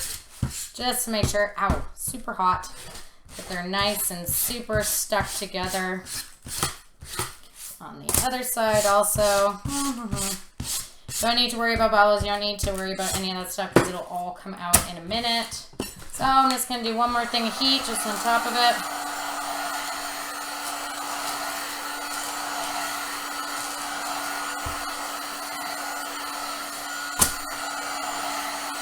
And this is super easy. So many people look at me and look at my armor and they say, oh my god, boob cups, this seems so hard. I tried to do it in a dress form, I tried to do it in my bra, it didn't work, it was just brutal. So, does it stick to your skin or anything? No. It's just, it's totally fine. It's just a little hot on your skin. You can burn yourself. But let's do this. So I've got my saran wrapped styrofoam ball, and all you do is you just lay it on top, and even though it is a little hot, you start gently smoothing it out. Smooth it over as much of the styrofoam ball as you can. You're not looking for a specific size, you're just looking to take the impression of it because you will end up cutting it later. Try your best to not have edges wrinkle or anything. See the wrinkling on the side. Try your best not to have the edges wrinkle, but just gently going down, smoothing this over. Like I said, if you have really rounded parts on your costume, like I said, even though it was a rounded styrofoam ball and my McCree thing was a little longer, I still use this to make my McCree knee pad because it's great. Roller Derby Nova, for example, the skin from Heroes of the Storm, her rounded knee pads could be made using this exact technique. So, doing this, having it go out, Making sure everything is nice and smooth. Just gently pulling, always keeping my hand on the edge there. Gently pulling, going down. This is a seriously helpful way to make boob cups. It really is. Is there a worry to rip it if one isn't careful? You can rip it if you aren't careful, but it is why I'm always keeping my hand on the top and I'm going smooth and gentle when going it over. I'll show you on this very end here. Are you seeing this? I ripped it off. I ripped that end off. So you can see it did right on this edge right here. It did rip. But you just got to try your best to be careful. So I'm just pushing it over as much as I possibly can. Nice and smooth and careful. And that's about good. You obviously are ending up trimming this stuff and everything, of course. So that's why you just want to cover as much area as possible so that you can have as much room to work with so you can get the desired shape that you want. And there you go. My rounded covered styrofoam ball. So yeah, there's these little frayed edges and whatever, but I will show you in a second exactly what happens. So we're going to just leave this here, like everything, to cool for a minute as it cools down and takes the shape and gets all nice and hard of our styrofoam ball. And it's all protected. All of the saran wrap and everything has protected it.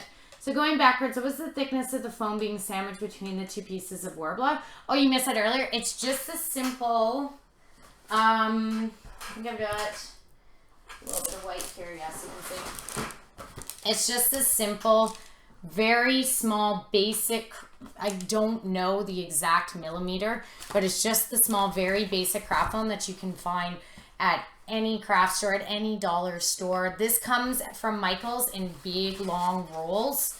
They're like the same size as the rolls of Worbla.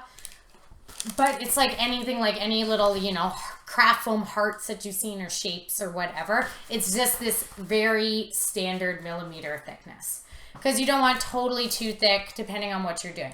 Now, you absolutely can use Worbla on top of EDA foam, on top of pink foam, on top of floral foam, and those will be in future episodes. I will do a foam segment of a carving thing, and this is how you start making weapons, blades, and what happens when you cover Worbla on top of that. Yeah, that's the main piece for sure. So what Earthquake, hey Earthquake, I just love your name. What costume is this for? It's not for a specific, yeah, it is a bad, it's really hard to say exactly what it is. It's just it's the basic generic craft foam. It is, hi Earthquake, it is not for a specific costume. I'm just showing making your bases. I'm showing the basics of making a breastplate right now and how you start off doing your base designs, how you get your boob cups, all of that. So this is just cooling. You can see starting to get a little hard. I will be, you know, doing total tutorials. I'll be like, so if you want to make a, you know, demon hunter from Diablos, do a demon hunter from Diablo today.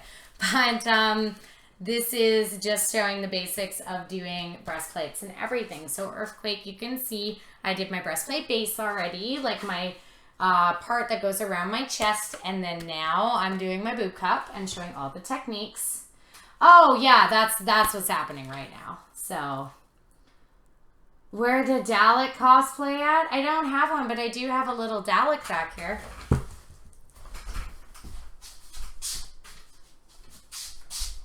So yay! Some little fun stuff that I have.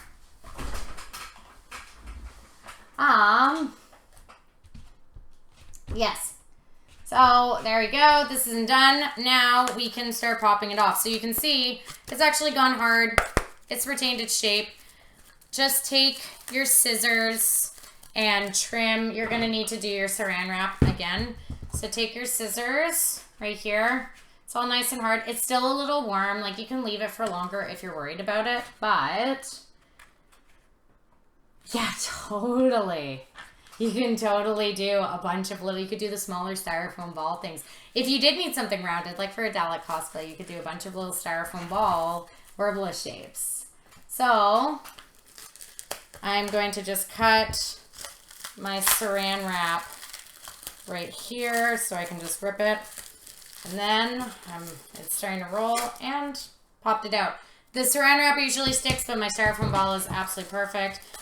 It can sometimes be annoying to try and peel it out of here, but you'll get it eventually once everything has cooled down. So just peeling that out and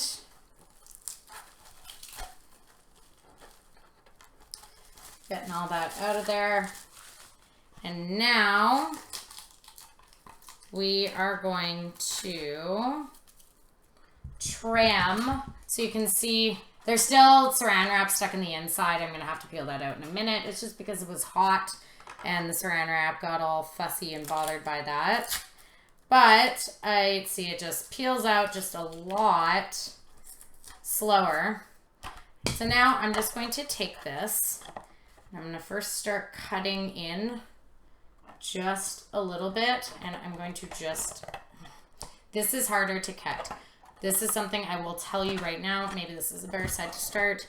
The thicker your Worbla is, the harder it definitely gets to cut.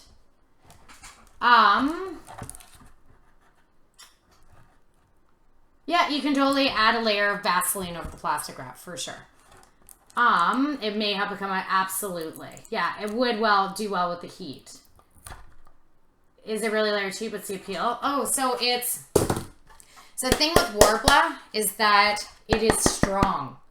You have foam and you make your foam armor and that's fine and you can do your foam armor, but then, oh no, whoops, it ripped. Oh, there you go. It is super duper strong. It's light. It's a thermoplastic. You can do things that are not going to break, that actually, ow, that hurt. That actually feel like real armor. So I'm just going in here and I'm trying to, oh, thanks for the follow.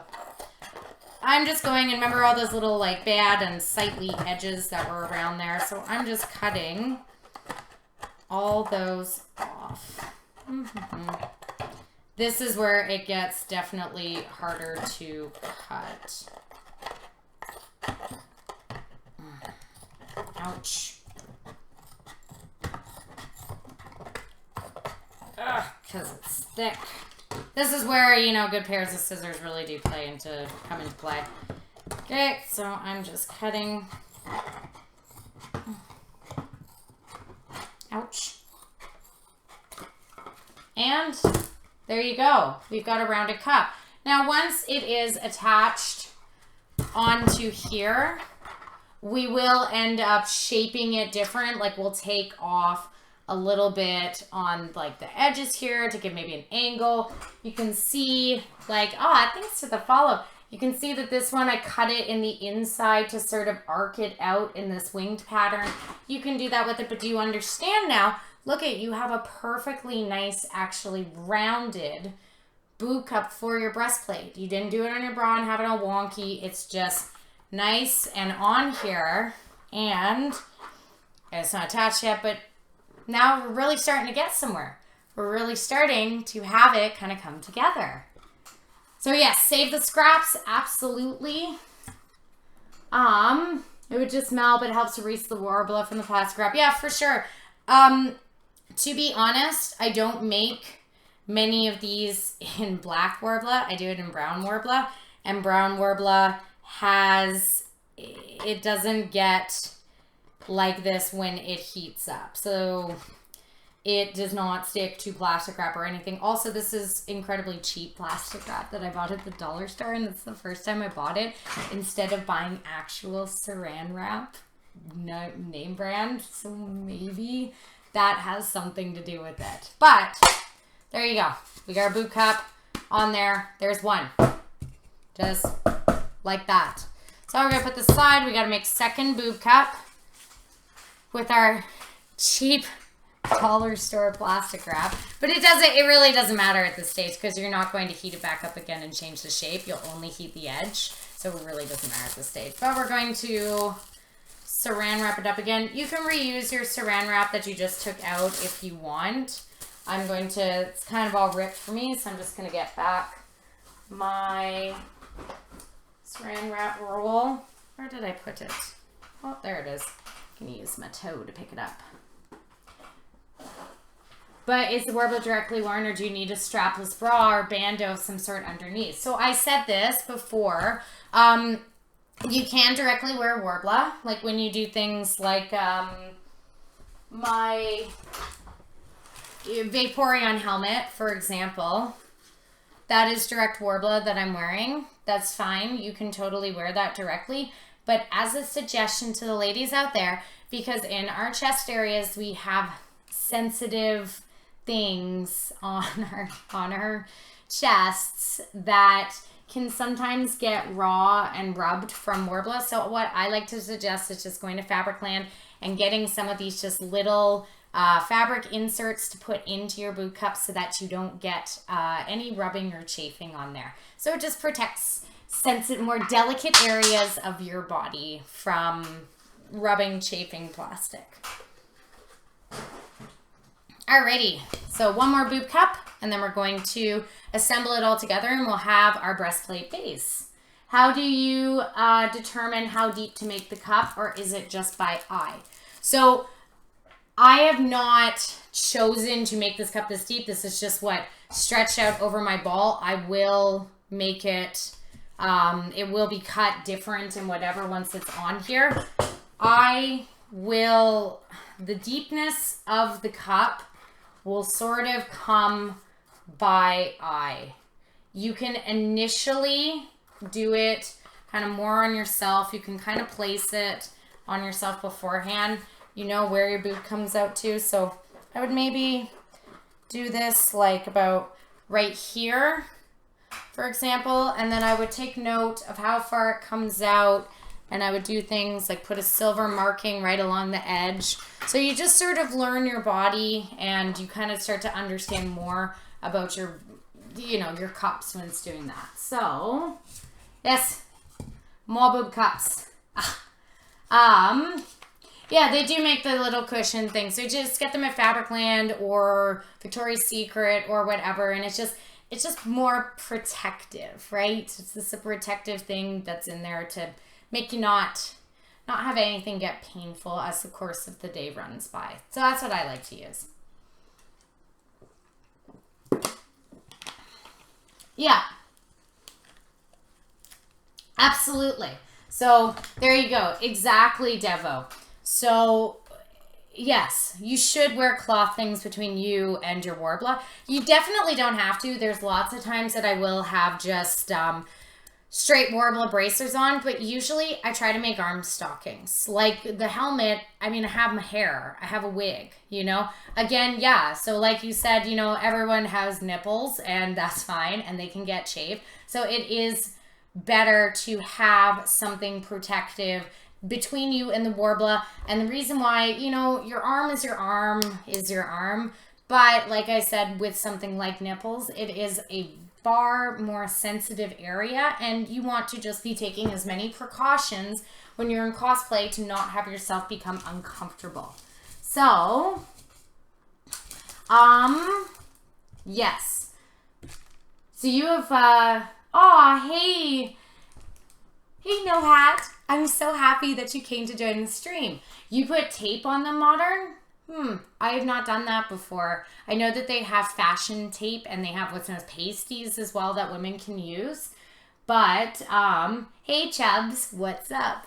But, yeah, I just like to have little cushiony things so that my chest just is more comfortable. It's just kind of the way I like to roll. So, you want to cosplay as One Punch Man? That's sick. You should totally do it. I would love to see that. All right. So, we're going to use our cheap dollar store saran wrap on our second, well, it's another styrofoam ball. Aw, thanks for the follow. So, it's the styrofoam ball, but it's, we're just making our second boob cup. Again, protecting the styrofoam ball from getting burnt and getting ruined.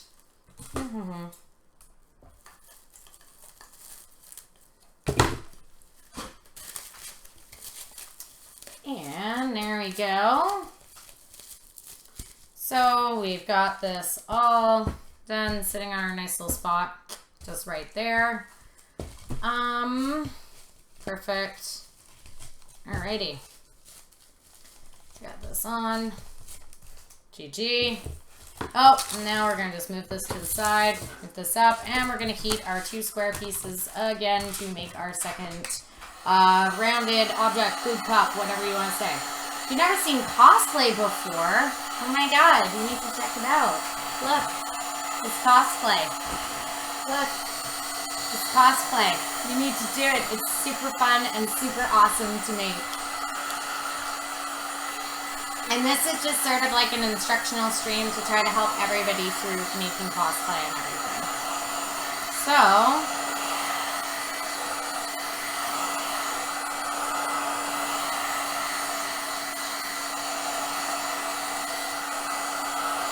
getting this out just on high heat, heating it.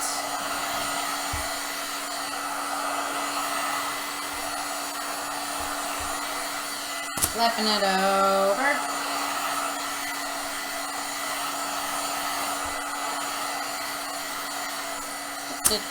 Again, remember this one, you don't need to be too cautious. You don't need to worry about your heating or anything. Just do it super chill, because we're not having anything sandwiched between. Yeah, I do. Les, you should check out my Instagram. I got I got my links on this side here, but then I got them all down below in my bio stuff, and you can check out my Instagram and see all my crazy cosplays. So it's super fun, and I love it.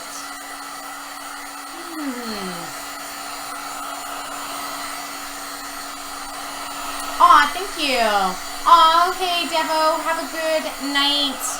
And it was really great. Yeah, this is we just got into a lot of talking and stuff today, so we'll probably have to push fine detail work to the next stream, so next Sunday, or maybe we'll see, maybe I'll even do a midweek show just to get something else up and going to go over a little more things of explanations of detail work. So here we go.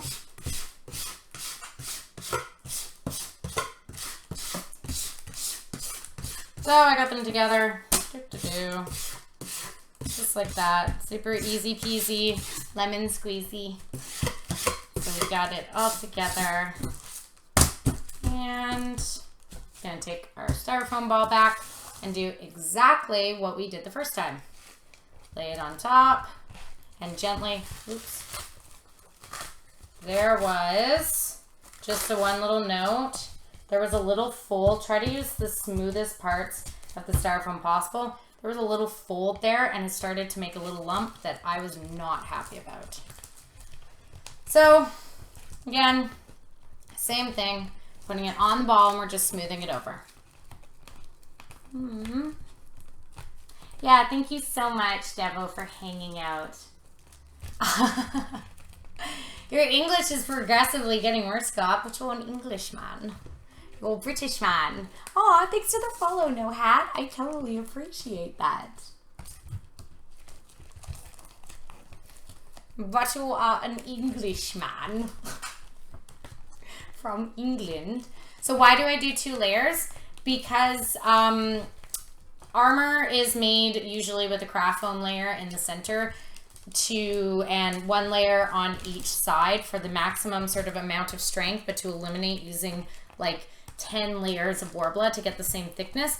We use 2 layers for the boob cups just because when you start doing things like putting details and stuff on top of it, you want to have a base that you know is going to be secure and you know is going to be thick and nothing is going to happen to it. 2 layers is completely good for doing, having stuff just be a little more secure. You know that thing's going to stick to it. It's going to be just a little better like that.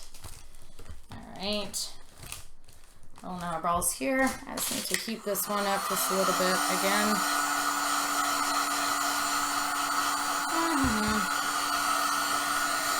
I was talking and I got distracted. So.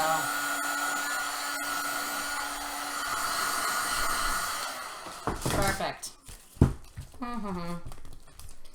And just rolling it. It just makes it just a little bit more durable and stronger. I always do 2 layers with my boot cups. I feel like they're a very important part, so. Oh no, see, I feel so bad, Scott. See, oh no, it's the England times. We're gonna have to figure out some other moderators for times that Scott needs to go to bed. So, got this all rolled on, stretched out as far as it can possibly go. And now we're just gonna let it cool down. Again, do the same thing that we did before. And we're just gonna let it cool down and harden and take the shape. So, there we go. So that's the side. I'm gonna drink some more Dr. Pepper. And I'm just gonna look at some of the comments. Oh, Chubbs, thanks for saying my Instagram's awesome. Yeah, I love cosplay. I do a lot of cosplay stuff. And I'm going to spend this next week making something new just for fun. Do a nice little quick shoot, so I'm super excited about it. Or I used Harden. It's super effective. Awesome. You're really good. You're really good with the liners and everything, for sure.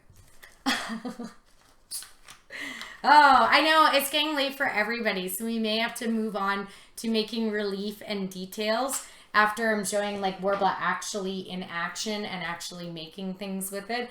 We'll have to probably move on to that with another stream. We'll pick that up next time and we'll do all sorts of edging and everything. We just had a really good time this stream. We got into some really good conversations and there was a lot of really good questions that were great for explanation of that. So yeah, we'll continue by doing edging and details, and I'd be nice if I could get some brown Worbla to do my edging and details in that so you could actually see it a lot easier. You're a creative streamer as well, but you do art stuff? Oh, well, that's awesome. What kind of art stuff do you do? And are you going to be streaming after this? Because, like, I could totally do a raid or whatever after onto your things. That'd be fun. Yeah, it has been a really fun night. Well, I mean, we're not done yet. We still got to attach our boot cups to a breastplate. I mean, come on. So, Free Fall Cousin, oh, you're off to bed? Okay. I'm so glad that you're able to join. Absolutely. Just come back. Yeah, you can catch like the rest of this one. This will be on Twitch and whatever, but this is a total progressive series and everything. So, yeah. Aw, bye, Brad. I love you, Brad. All right. So this, I think this seems pretty good.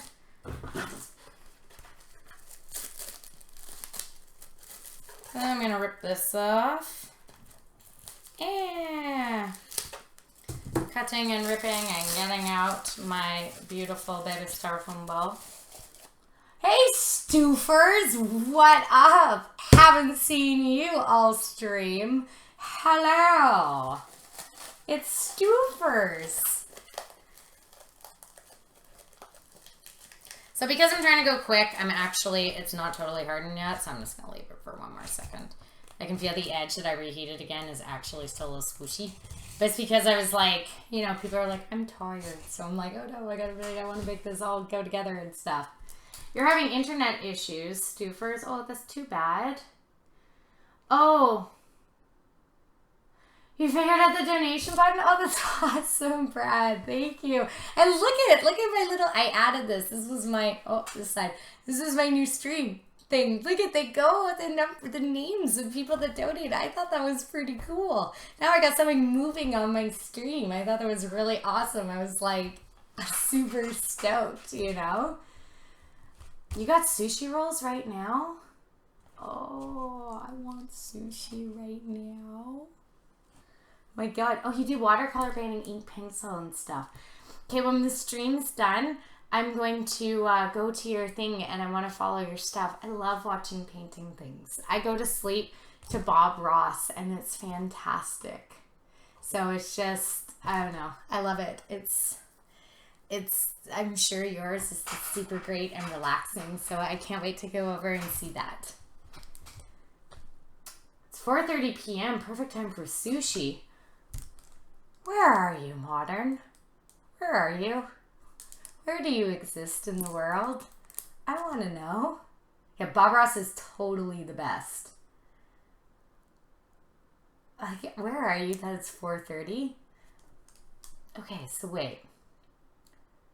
So, if Scott said a jinx from League of Legends earthquake, maybe I will. I was going to do, well, next I'll just leave a surprise because I'll be able to, like, it's a quick sewing one. I'll be able to sew it up really quick and probably, oh, you're in Sydney. Awesome. Wow, 4:30 was sushi in Sydney. That sounds so great. I wish that was me right now. So, I would, yeah, Jinx is super duper cool. I've done Kitty Cat Katarina before, and I've done Dryad Soraka. I actually have my Soraka staff hanging on the wall right now. Yeah, I do like doing the blue hair. Like, Vaporeon was blue hair. I have a thing for blue cosplays in a way. I've never made a red-ish, I mean, I've had red hair, but I've never really done a red-ish costume as much. Like, I guess bronze is sort of the most I've gotten with that. But I have a thing for blues and greens and purples and sort of the cooler colors is kind of what I like. So, how was Cologne Fan Expo? It was good. It was really good. It was such a wonderful weekend. And no, I haven't cosplayed in Tekken characters, but that would be really cool.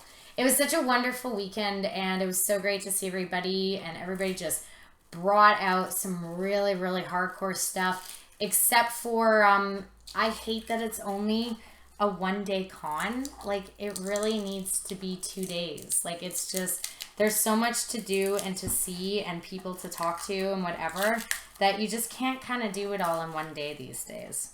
So I really hope it expands and goes to a 2-day con. I really hope it's at our, like, hockey arena instead. We got this place called Prospera Place where the Rockets... Oh my God, Brad! You didn't have to do that! Oh, I appreciate that so much. Thank you, Brad. You're amazing. Oh my God. Look at the bar. That's so amazing. Thanks, Brad. Oh, I should come by and visit you tomorrow. That's so amazing. Whoa, you're so awesome. I can't even. Thank you so much. Oh my God. I will. I'll have to come by and say hi and something. I'm going downtown tomorrow for lunch with a fellow cosplay friend, so I'll come by and visit you and Zach at work, so that'd be great. Oh, thank you, Brad. I really appreciate that. I don't deserve that. I just do this for the love of things. Oh, she was your first cosplay? Who was your first cosplay? Dryad Soraka or Jinx or something? Can I get a visit if I donate $100 as well? I wish. I would go to Australia in a heartbeat if I could. Oh my God. Seriously, I've always wanted to go. And the thing I think that I love the most about it is that being a Canadian, like, I just feel like, I don't know, like we would be like it's like we're like neighbors in a way, you know, like we're We're not quite the same, but I feel like we would really have a chill time together kind of thing. Do you guys know what I mean? I don't know. I get that feeling about Australians because I meet so many Australians who come to Canada and they work at the ski hills and they work at the resorts and stuff. And they are, I don't know, we get on really well. I think it would be a really good time. Link for your Slayer Jinx cosplay? Jinx! I'm gonna go check it out really quick. Oh yeah. That would be pretty sick. I love the pink hair. I love Jinx. Like, don't even get me wrong. Yeah. We could totally... You guys have got hockey there? Well, I gotta go now. I'm like a huge hockey fan. And one of the best things about going to BlizzCon, and not many people know this, so if you're a Canadian, you go to BlizzCon, here is a nice little secret for you.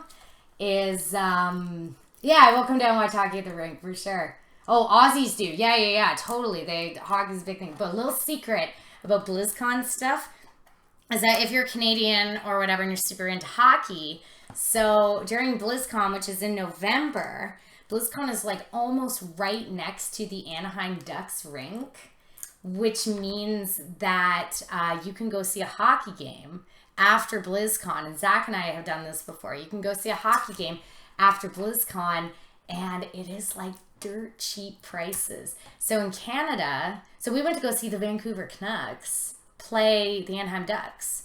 And in Canada, getting game and tickets like that would have been $150, $200. You can get them for $30 down at the States because hockey's not very important to them, or not in the same way that it is with Canadians, and they don't jack up the prices, you know? So it's a tip for any Canadians going down to the States and you're in a place like California who has like, you know, I mean, if you want to go see a basketball game or whatever in California, good luck. You're going to be paying an arm and a leg or whatever. But hockey, you can go for like $30 and go see some of your Canadian teams that would cost like $200 to go see normally. So getting back to my booby cup, it'll be the last thing I'll do is attach this, and then you'll see the breastplate base. And we'll continue on next stream, and I will show you all of the details and everything of how to get relief, how to do high detailed, high contrasted stuff, how to make swirls and filigree designs, because I don't think that we'll have time for it exactly tonight. But filigreed and design details are very important, and they can give a professional appearance to your cosplay. So I will totally be picking up on that next time. So like you can see, I'm just cutting off all of my edgings of my boob cup. Oh, okay, night, Brad. It's cheaper to fly to Arizona to see the Canucks play than to see one in Vancouver. Yeah, totally. That's what I mean about LA and about going to BlizzCon, is that it's cheaper to see the Canucks play at the Honda Center where Anaheim Ducks are than it is to go all the way to Los Angeles, go Anaheim, than it is to go see them play in Vancouver. Totally crazy. Aw, thanks so much for the follow. So, yep, got my final little boob cup cut out right here. Yes, the next one's going to be all about, yeah, you should watch it tomorrow for sure. And this was just about doing your breastplate base and everything. So, you can see our boob cups. Now we got our matching boob cups, so that you've got something that is actually nice, it's rounded, it's clean. You're not doing it on your bra, you're not doing a dress form, you're doing it so that it looks nice and clean and perfect. All those extra pieces, do I reuse them? I totally reuse them. You keep them and you can do things like making, I wish I had something to show with it. So I don't have, oh, here.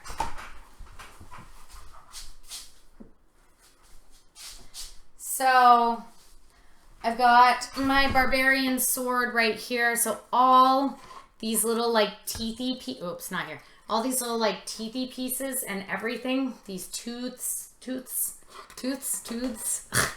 these teeth and stuff are made of scrap Worbla pieces. The hilt at the top, see this rounded part right here and everything, that's all made of scrap Worbla that I've rolled up, reheated, and used as a modeling clay. So, yes, this stuff is totally useful for you reusing and doing molding and crafting and all of that. Oh, I want the sushi. Just put that right down there. Barbarian sword. Aw, good night, Earthquake. Don't sleep in your class. Good night, Earthquake. Have a great night. Oh, thank you, Aura. You're amazing. I totally appreciate that. See, you get the little meow, but what I need to have is like a little like paint scraper doing things and making a little sound. Aw, yeah, I know. Oh, or don't even get me started with the whole idea of Discord. I don't even understand how it works. I'm really bad with technology. I made my first tweet today in so long. Not great with technology, so I need to really figure out how Discords and stuff works. So you can see this is my breastplate that is starting. So especially if you're doing, who is in here? I forget who's doing Valkyrie Mercy. No. Stoofers is doing Reinhardt. Valkyrie Mercy is which one of you guys? Somebody's doing Valkyrie Mercy in here. It's one of my ladies that are joining me. And these can be perfect with the rounded nature of the styrofoam ball for the Valkyrie Mercy or Sigrun Mercy or whatever, right? Breastplate, right? So it's nice, clean, rounded. So we're going to now attach this. First off, the first thing I'm going to do is I'm just going to trim it up a little bit. And I will show something that I do like to help just a little bit is, I mean, I was going to leave for a minute, but maybe I won't. Okay. So I do like to, I'm just going to use this. I'm going to freehand draw this on here just because usually I would actually get a bra of mine and put it. Aw, hello, Donald's Trumpet. This is a cute name. Thank you so much for the follow. Usually I would actually put a bra and draw on like the curves of my bra and everything. But for right now, I'm just going to kind of freehand it so you can sort of see. So I think I'm going to make my cup just like this. So you can see I've done to the edge of my cup, just keeping it nice and rounded. Whatever. I'm going to have a little bit of curves down at the bottom here. I like to cut the top edge of my cup first before I attach it, but you can do it once it's attached as well. So, like I said, usually I have my bra placed on the table and I'll put it over top. But because I just don't want to go and run into my bedroom and get a bra out of my undie drawer, I'm just going to eyeball it right now and do the arc on here, just sort of eyeballing. Just like so. Let's see. Yeah, those are pretty similar shapes that I got in there. So you can kind of see. I will always mark too my, this is my inside. I'll just put a little arrow on my inside because I always make a different shape. So you can see the top that I've got of this here. I'll line them up. So yeah, they're pretty similar. You can see the shapes kind of come into play. But yeah, I think they look pretty good. I'm not gonna, usually I would, like I said, go get a bra and like really, you know, actually trace an actual bra cup or whatever to try to get the shape pretty perfect. But today I'm just going to be just doing it nice and old school eyeball and everything. So, Massey, I look like her ex. Okay. Well, I'm probably not unless you're somebody that, I don't know, unless you grew up in Calgary or lived in Kelowna, then, you know, maybe. But Probably not. So, yeah, Discord is easy. I know. I need to do that. Yeah, it just ends up looking really clean. But this is something, I did this all here with you guys while talking, while doing whatever. You look like you're next. Oh, modern. Bump, bump. You are like the best with quick comments in this chat. So I'm just going here and I'm just cutting my nice little edges off for that. Yeah, and like I made this right here, chatting with you guys and doing whatever. You guys can totally do this too. Absolutely. It is so not hard to do this. If I can do it, you can do it. You guys can all learn exactly how to do this. This is a little awkward to cut just because of the curve in it, but I'm doing my best. Because the scissors get caught on the very end. But it's okay. This will all be covered up by edging and stuff at another point. So I'm going in. Other side.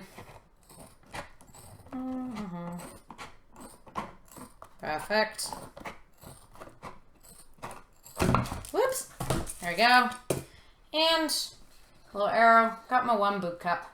Right there. It's nice and clean and simple. I mean, obviously, next stream when we talk about all the detailing, parts that you put on top of it, all that stuff, it's, you know, I'm going to show you all the edging, all the stuff, everything. So, oh, Hassan, thank you so much for the follow. So that's when we're going to get into totally detail and go on top. But just like you can see right now, we're just making something nice and clean and simple to start off with as a base. And then we'll come into detailing. And I did this for you guys on stream, step by step. It is so easy. You'll be able to do a lot quicker than I am because you won't be gabbing away. So like I said, if I can do it, you guys can totally do it too. Hi,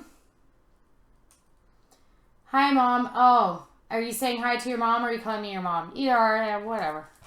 I teach the children, so it's fine. I got little 5-year-olds all the time being like, hugs and stuff. And I'm like, man, it's sweet. Yeah. I love, oh, modern. I think you're great.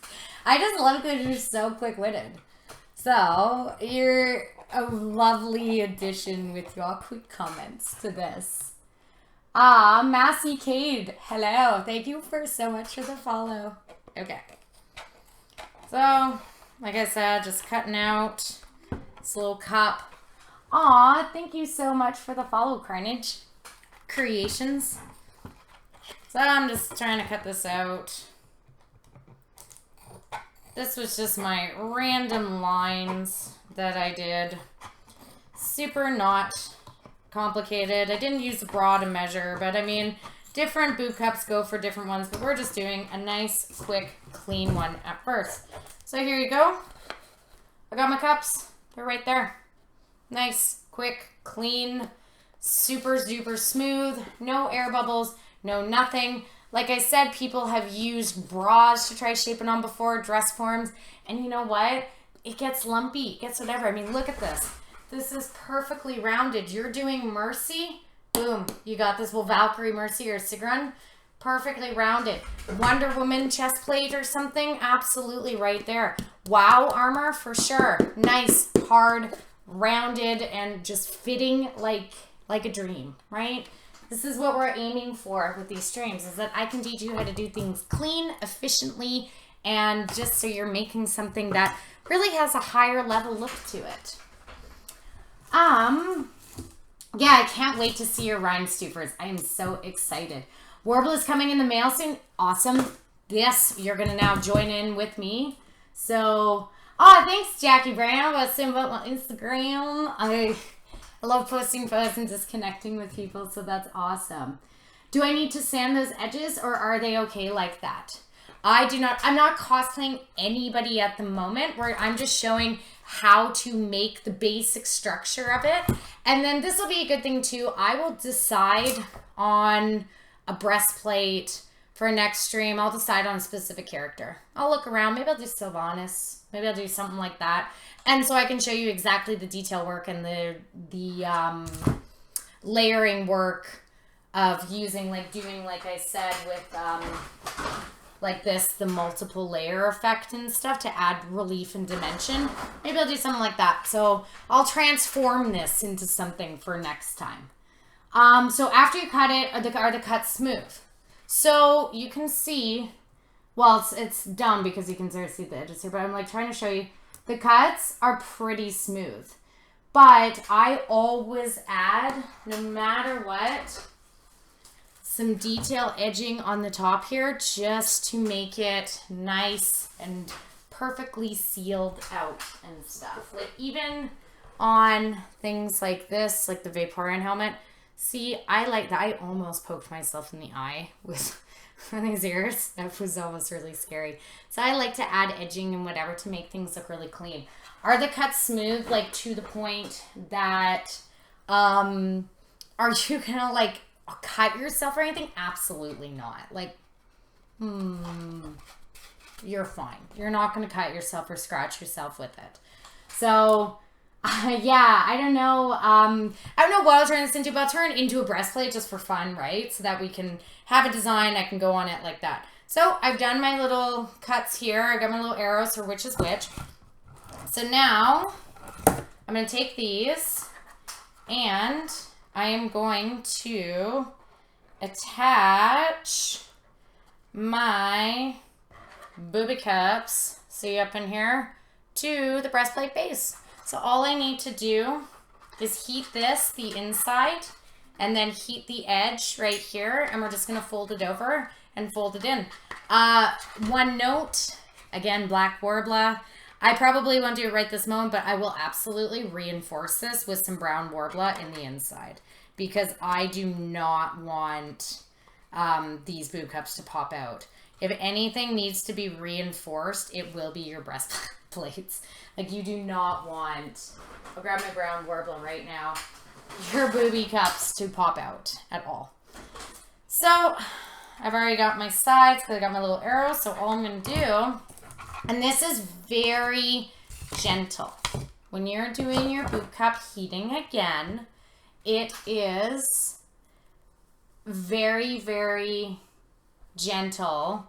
Your skin won't be, like I said, Velassie, your skin won't be cut or anything with it. Your skin should be just fine. Oh, good night, honey. So I will heat this, be very gentle because you want to maintain this beautiful rounded 3D shape. So I'm going to use the low heat setting. And I'm just going to heat the very, very edge of this right here.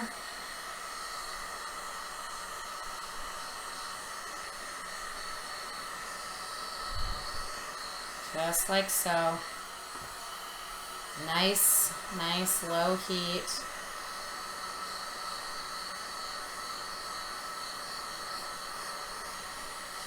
Till it gets still, it's taking a little longer to heat it, but it's just because I want to make sure that I am doing this with the lowest heat possible.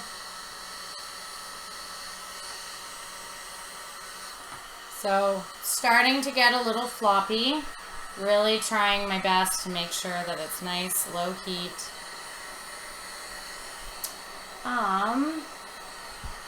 And okay, it's probably pretty good. So then I put it back on my styrofoam ball just to maintain, because it's not that hot, just to maintain the shape. And now I'm going to go and I'm going to heat the inside, heating this part right here. That's like where your underwire would have been. Heating that up real good. That's nice and warm there. So then I'm just going to take this. You can see how it's going out of shape of the ball. It's because we heat it up there. And I'm just going to, I'll turn it to face myself. And I'm just going to very gently just attach it underneath where, whoops, my boob cups should go. Got this attached underneath, and then I just fold over the back that's under. Just fold it in the back. Sorry, I still saran wrap on there because this was dumb, but see, I just fold it in and attaching it together just like so. Just folding it in there. Now, we worked so hard to get this beautiful rounded shape, but oh no, there's areas here that are starting to get distorted because we've heated it again. So the biggest thing, yeah, Razor Game watching paint dry. Yeah, I mean, I don't know. It's about watching, it's watching doing cosplay. If you're interested in cosplay, then tune in and take a look. Aw, hey Link, how you doing? And the next con that I am attending is, I'm not, a Pentacon, I think, just in Penticton. I'm a guest there, it's just a small little thing. But then after that, I'm not entirely sure. So like I said, got a little bubbled out shape. That's where the styrofoam ball comes in, and we use it once again to reinforce the roundness. Now, with your styrofoam ball like this, you can now adjust how far out by gently pushing the styrofoam ball you want your boob cups to come. So, pushing it out just a wee little bit while reinforcing with it. I'm just gently pushing just a little bit. So, okay, bye. See you, Razor. So, I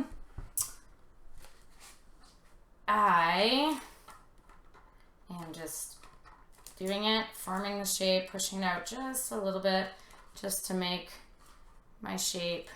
It's because I know exactly like how far my boobs come out, so I know exactly where to put it.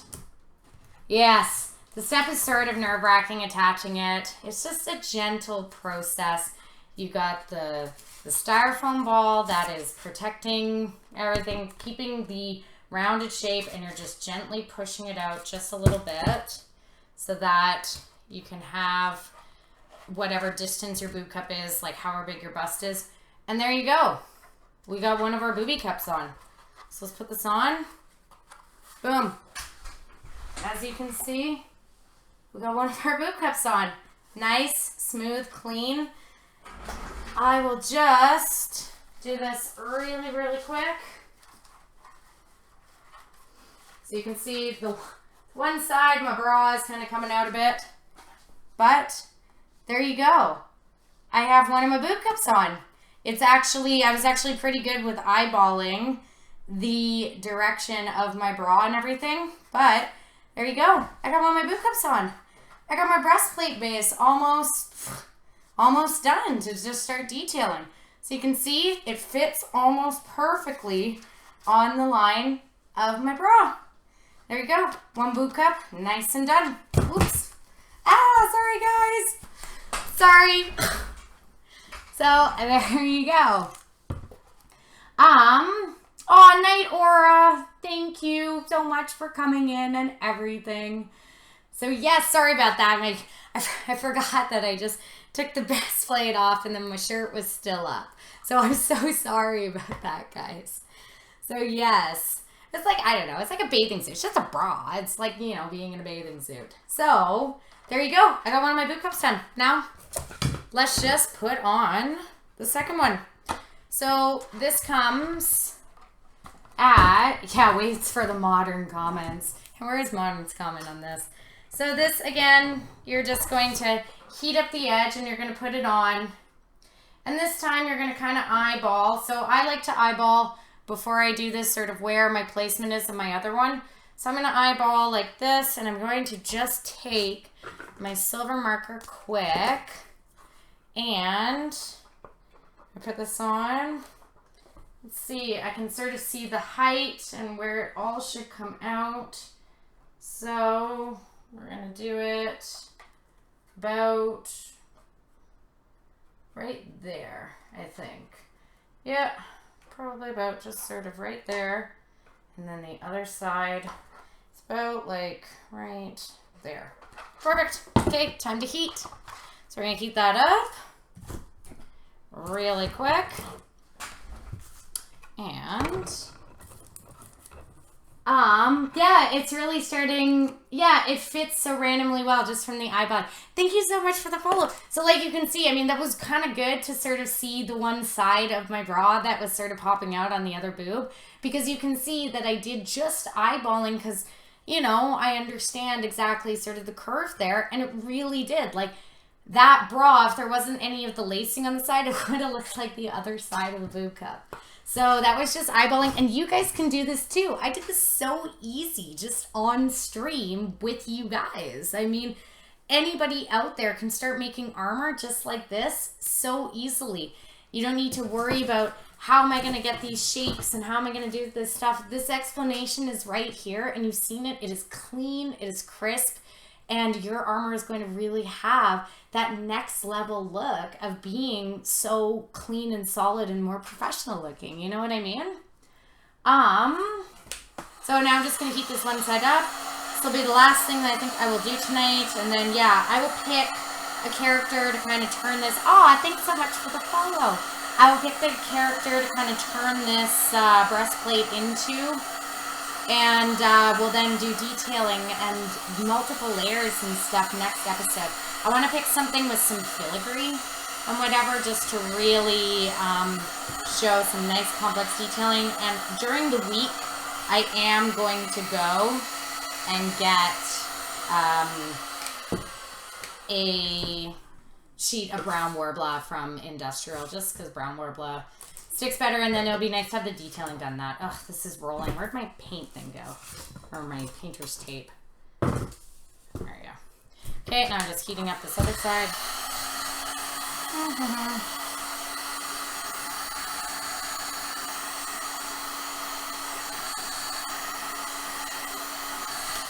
we go. And we are taking this and just gently, I gotta turn it around again facing me, and we are just gently lining up my little markings that I put, just like so. Oops. Right there. So it looks nice and even with the other side. I'm gonna put it on this sort of marking right there. Let's take a look at it.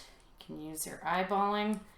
And yeah, I think that works. I think that's pretty even with the other side, the other cup. So like you can see, I'm just folding it down the inside. There should not be saran wrap in here. That was a mistake on my behalf, but whatever.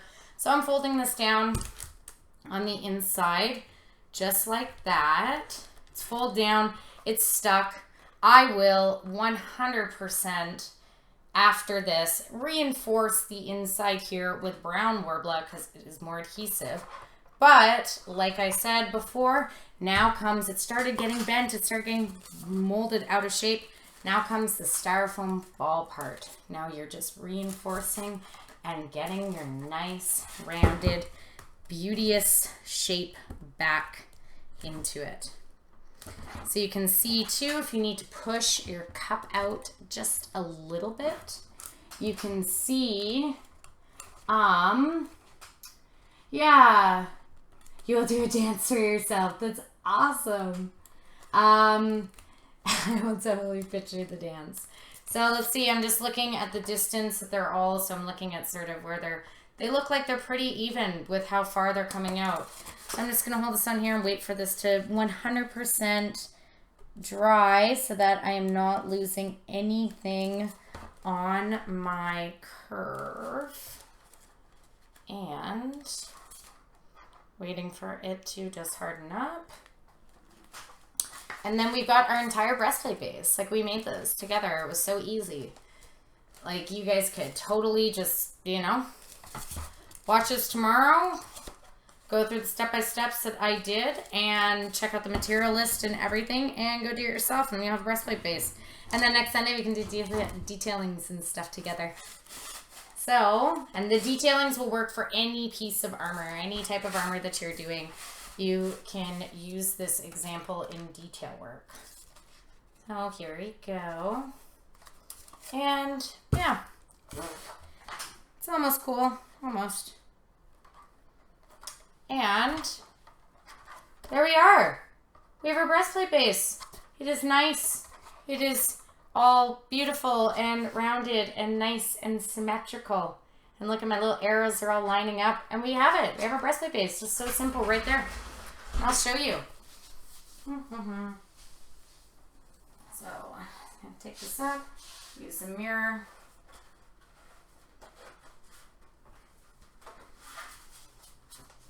And there you go. We made it. We made this breastplate. Just a base, but we made this breastplate all on our own. Just right now. Boom. Done. Made. Super easy. I mean, this could work for sure. You would obviously wouldn't have cut it with the same arc right there. This could have worked for Mercy's Valkyrie or Sigrun things. For our Valkyries, we did similar things like this. Like I said, you're doing Sylvanas. This is a big Sylvanas. Jaina Proudmoore. This is a great Jaina Proudmoore breastplate. I mean, right here. It was just perfect and easy and simple. And we did it. And we made our breastplate super neat. You know? Look at that. So smooth. Rounded. We've got exactly the shape, the curve, and everything that we wanted. And we made it all here right on chat, right on stream together. If I was able to do this in these few hours, you'd even be able to do it like 2 hours less time to make your base. And it's done. There you go. Anybody can do it. Super easy, simple steps. And with materials other than the Worbla that you just got at your local Home Depot, craft store, dollar store. Done. So I'm going to put the shirt over as I then take this off. And there you go. Our base is done. Jaina, Sylvanas, Tyrande, Heroes of the Storm breastplate. All the bases for things that you can add details on right there. So yeah, Alex, like I said, Alex Teresa, whatever, you know, just absolutely right there. It's just a super easy breastplate base. So, oh, Heyman, Namia, you're so hilarious. But yeah, like I said, you know, just breastplate base is totally done. And it's super easy right there. And we just did this together on stream. You guys could do it too. You could do it absolutely. Just right then. So it's like, you know, super easy, super done. Yeah, you want to make Sarah. You want to make Tyrande. So you want to make Sylvanas. I'm mentioning only sort of WoW characters. But like if you wanted to do, I don't know. I'm thinking of just sort of WoW characters. Oh, you know, you want to do Fiora or something like that from League. You want to do Lux. Absolutely. Boom. Here is the breastplate base, and that's all you need. Super duper easy. And yeah, whatever. Sure, modern. You want to do Roadhog. There you go. But it's super easy, and we just did it ourselves. And yeah, you say that when I did it, oh, it looks like, you know, perfect and smooth and whatever. You guys just do the exact same steps that I did, and yours will be perfect and smooth and everything just as much as mine is.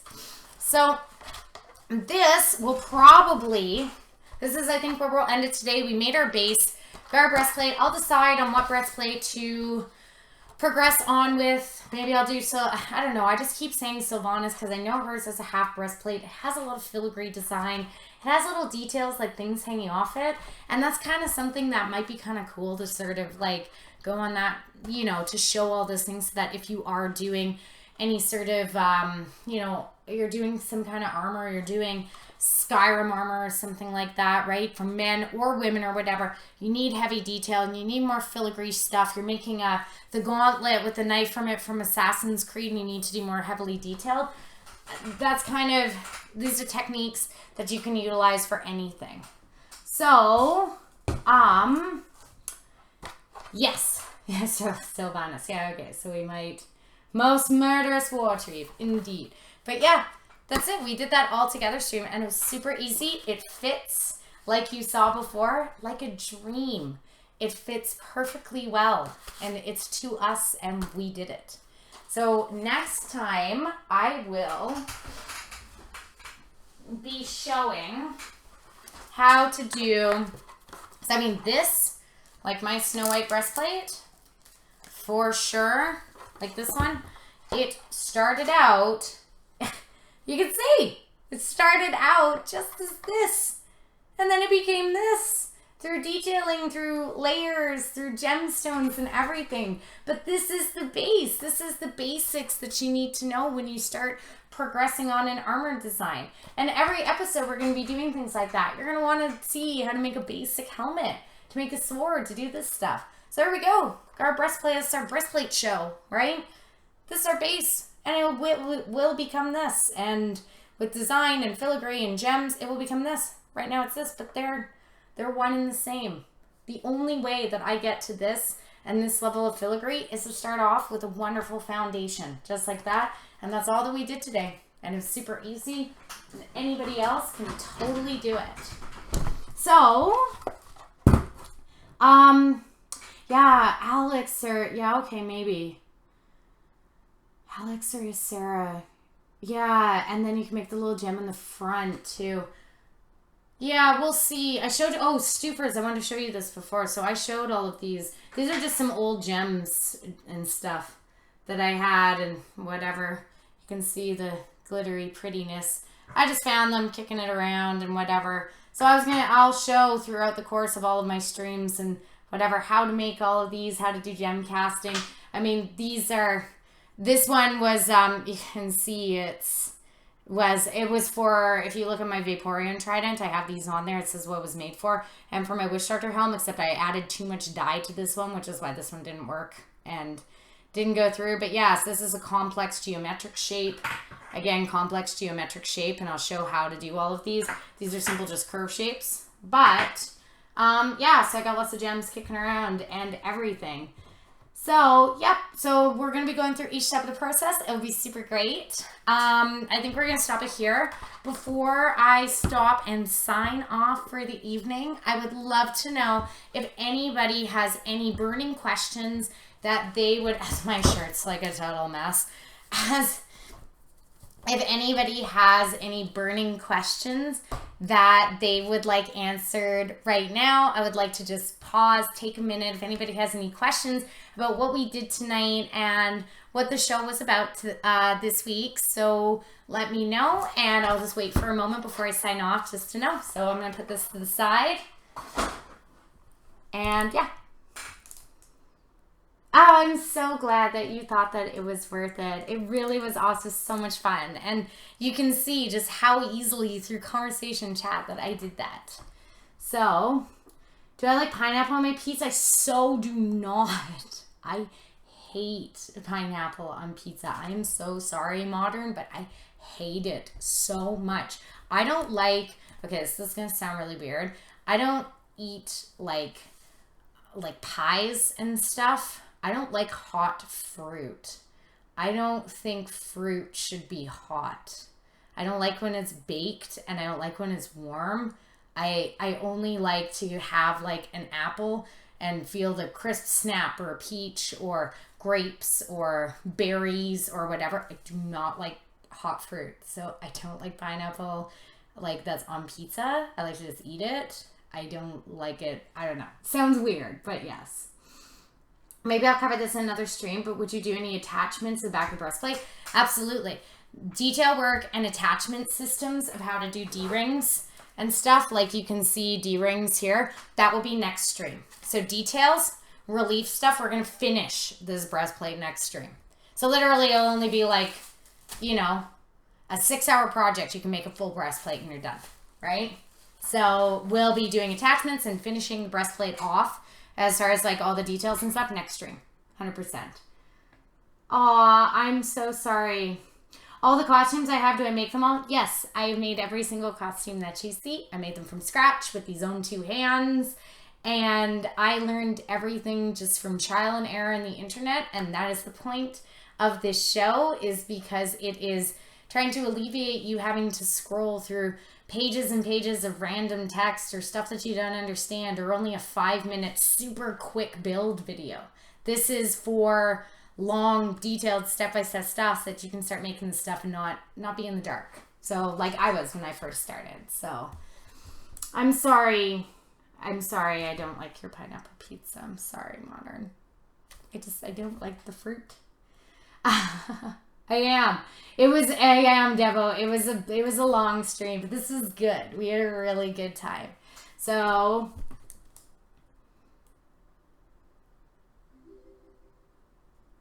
I'm sure, WX, that that's actually what happens. Anyway, Stouffer's, I should say, oh, you're gonna eat pineapple pizza. If I missed first stream, oh yeah, you can check out all of my stuff on my YouTube and everything. I think that the first stream is still able to be seen on my Twitch, but if it isn't, just go onto my YouTube. There is a link below in my bio, and you can just click it and you can watch all my streams over, and you'll start to see a pattern arising of the first stream is just explaining what Worbla is and how it works and how thermoplastics work. Then comes, oh, thank you. I'm so glad you appreciate the stream. So then comes my pattern drafting. So that's where you learn how to do pattern drafting stuff. Thank you, Scott, for the link, the YouTube link right there. It's perfect. That's where you learn how to do pattern drafting and everything. So how I actually got these patterns on the side here for my breastplate. I use saran wrap and I tape myself up. Aw, thanks, Rosemary. I totally appreciate that. You're so sweet. I really do.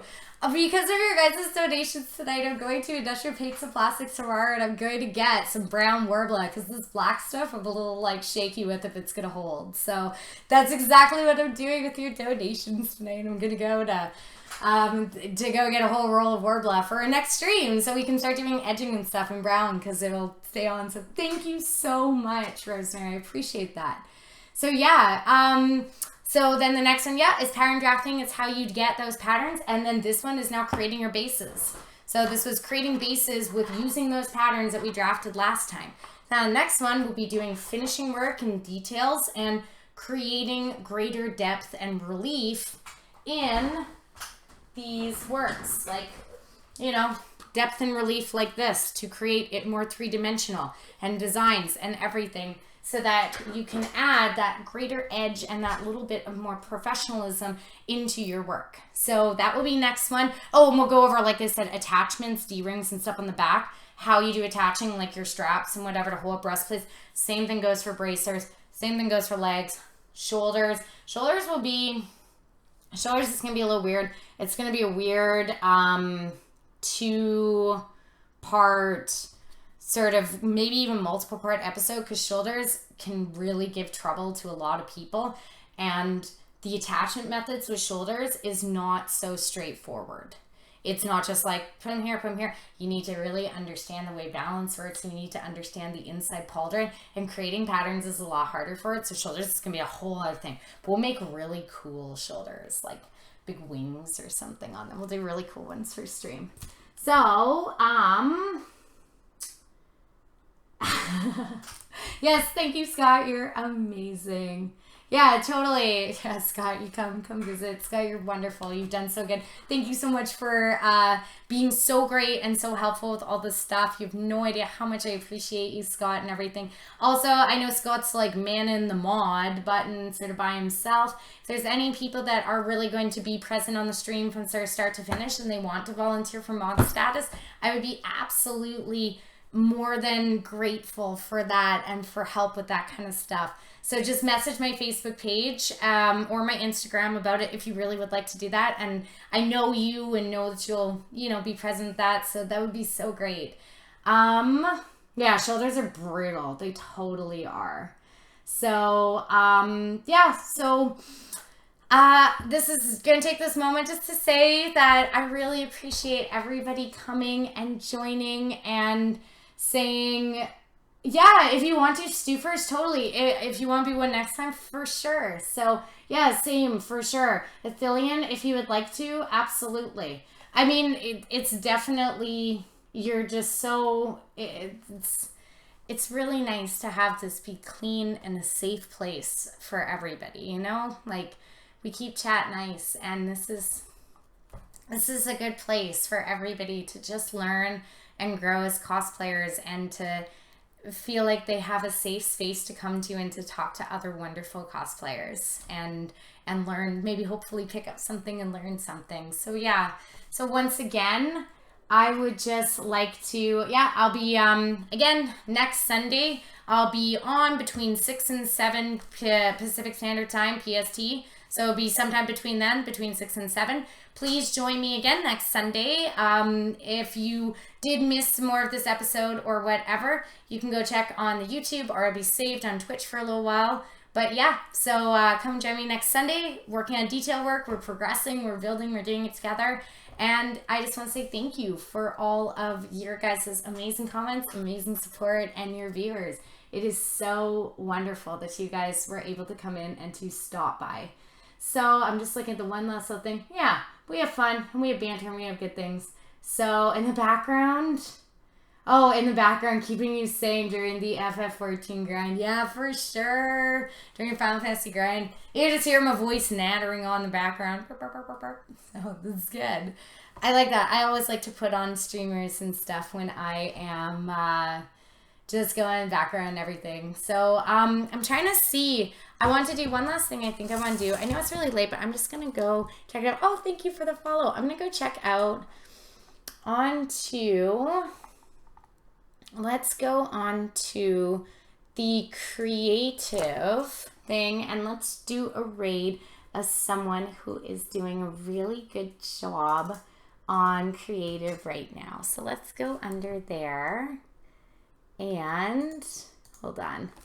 We're going to go see who's doing a nice job on creative. And then Scott, you're going to have to help me do it again, because I don't remember how to do a good raid. Remember this? I was just like... I had issues with it last time. Okay, so we're going to go into creative. Oops. Creative. And we're going to see who's doing some beautiful building, because we're all part of the community and we all want to make sure that we're, you know, doing the best for everybody. So let's see who's doing a cool thing right now.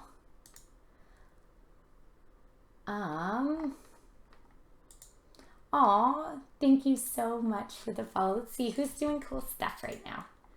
What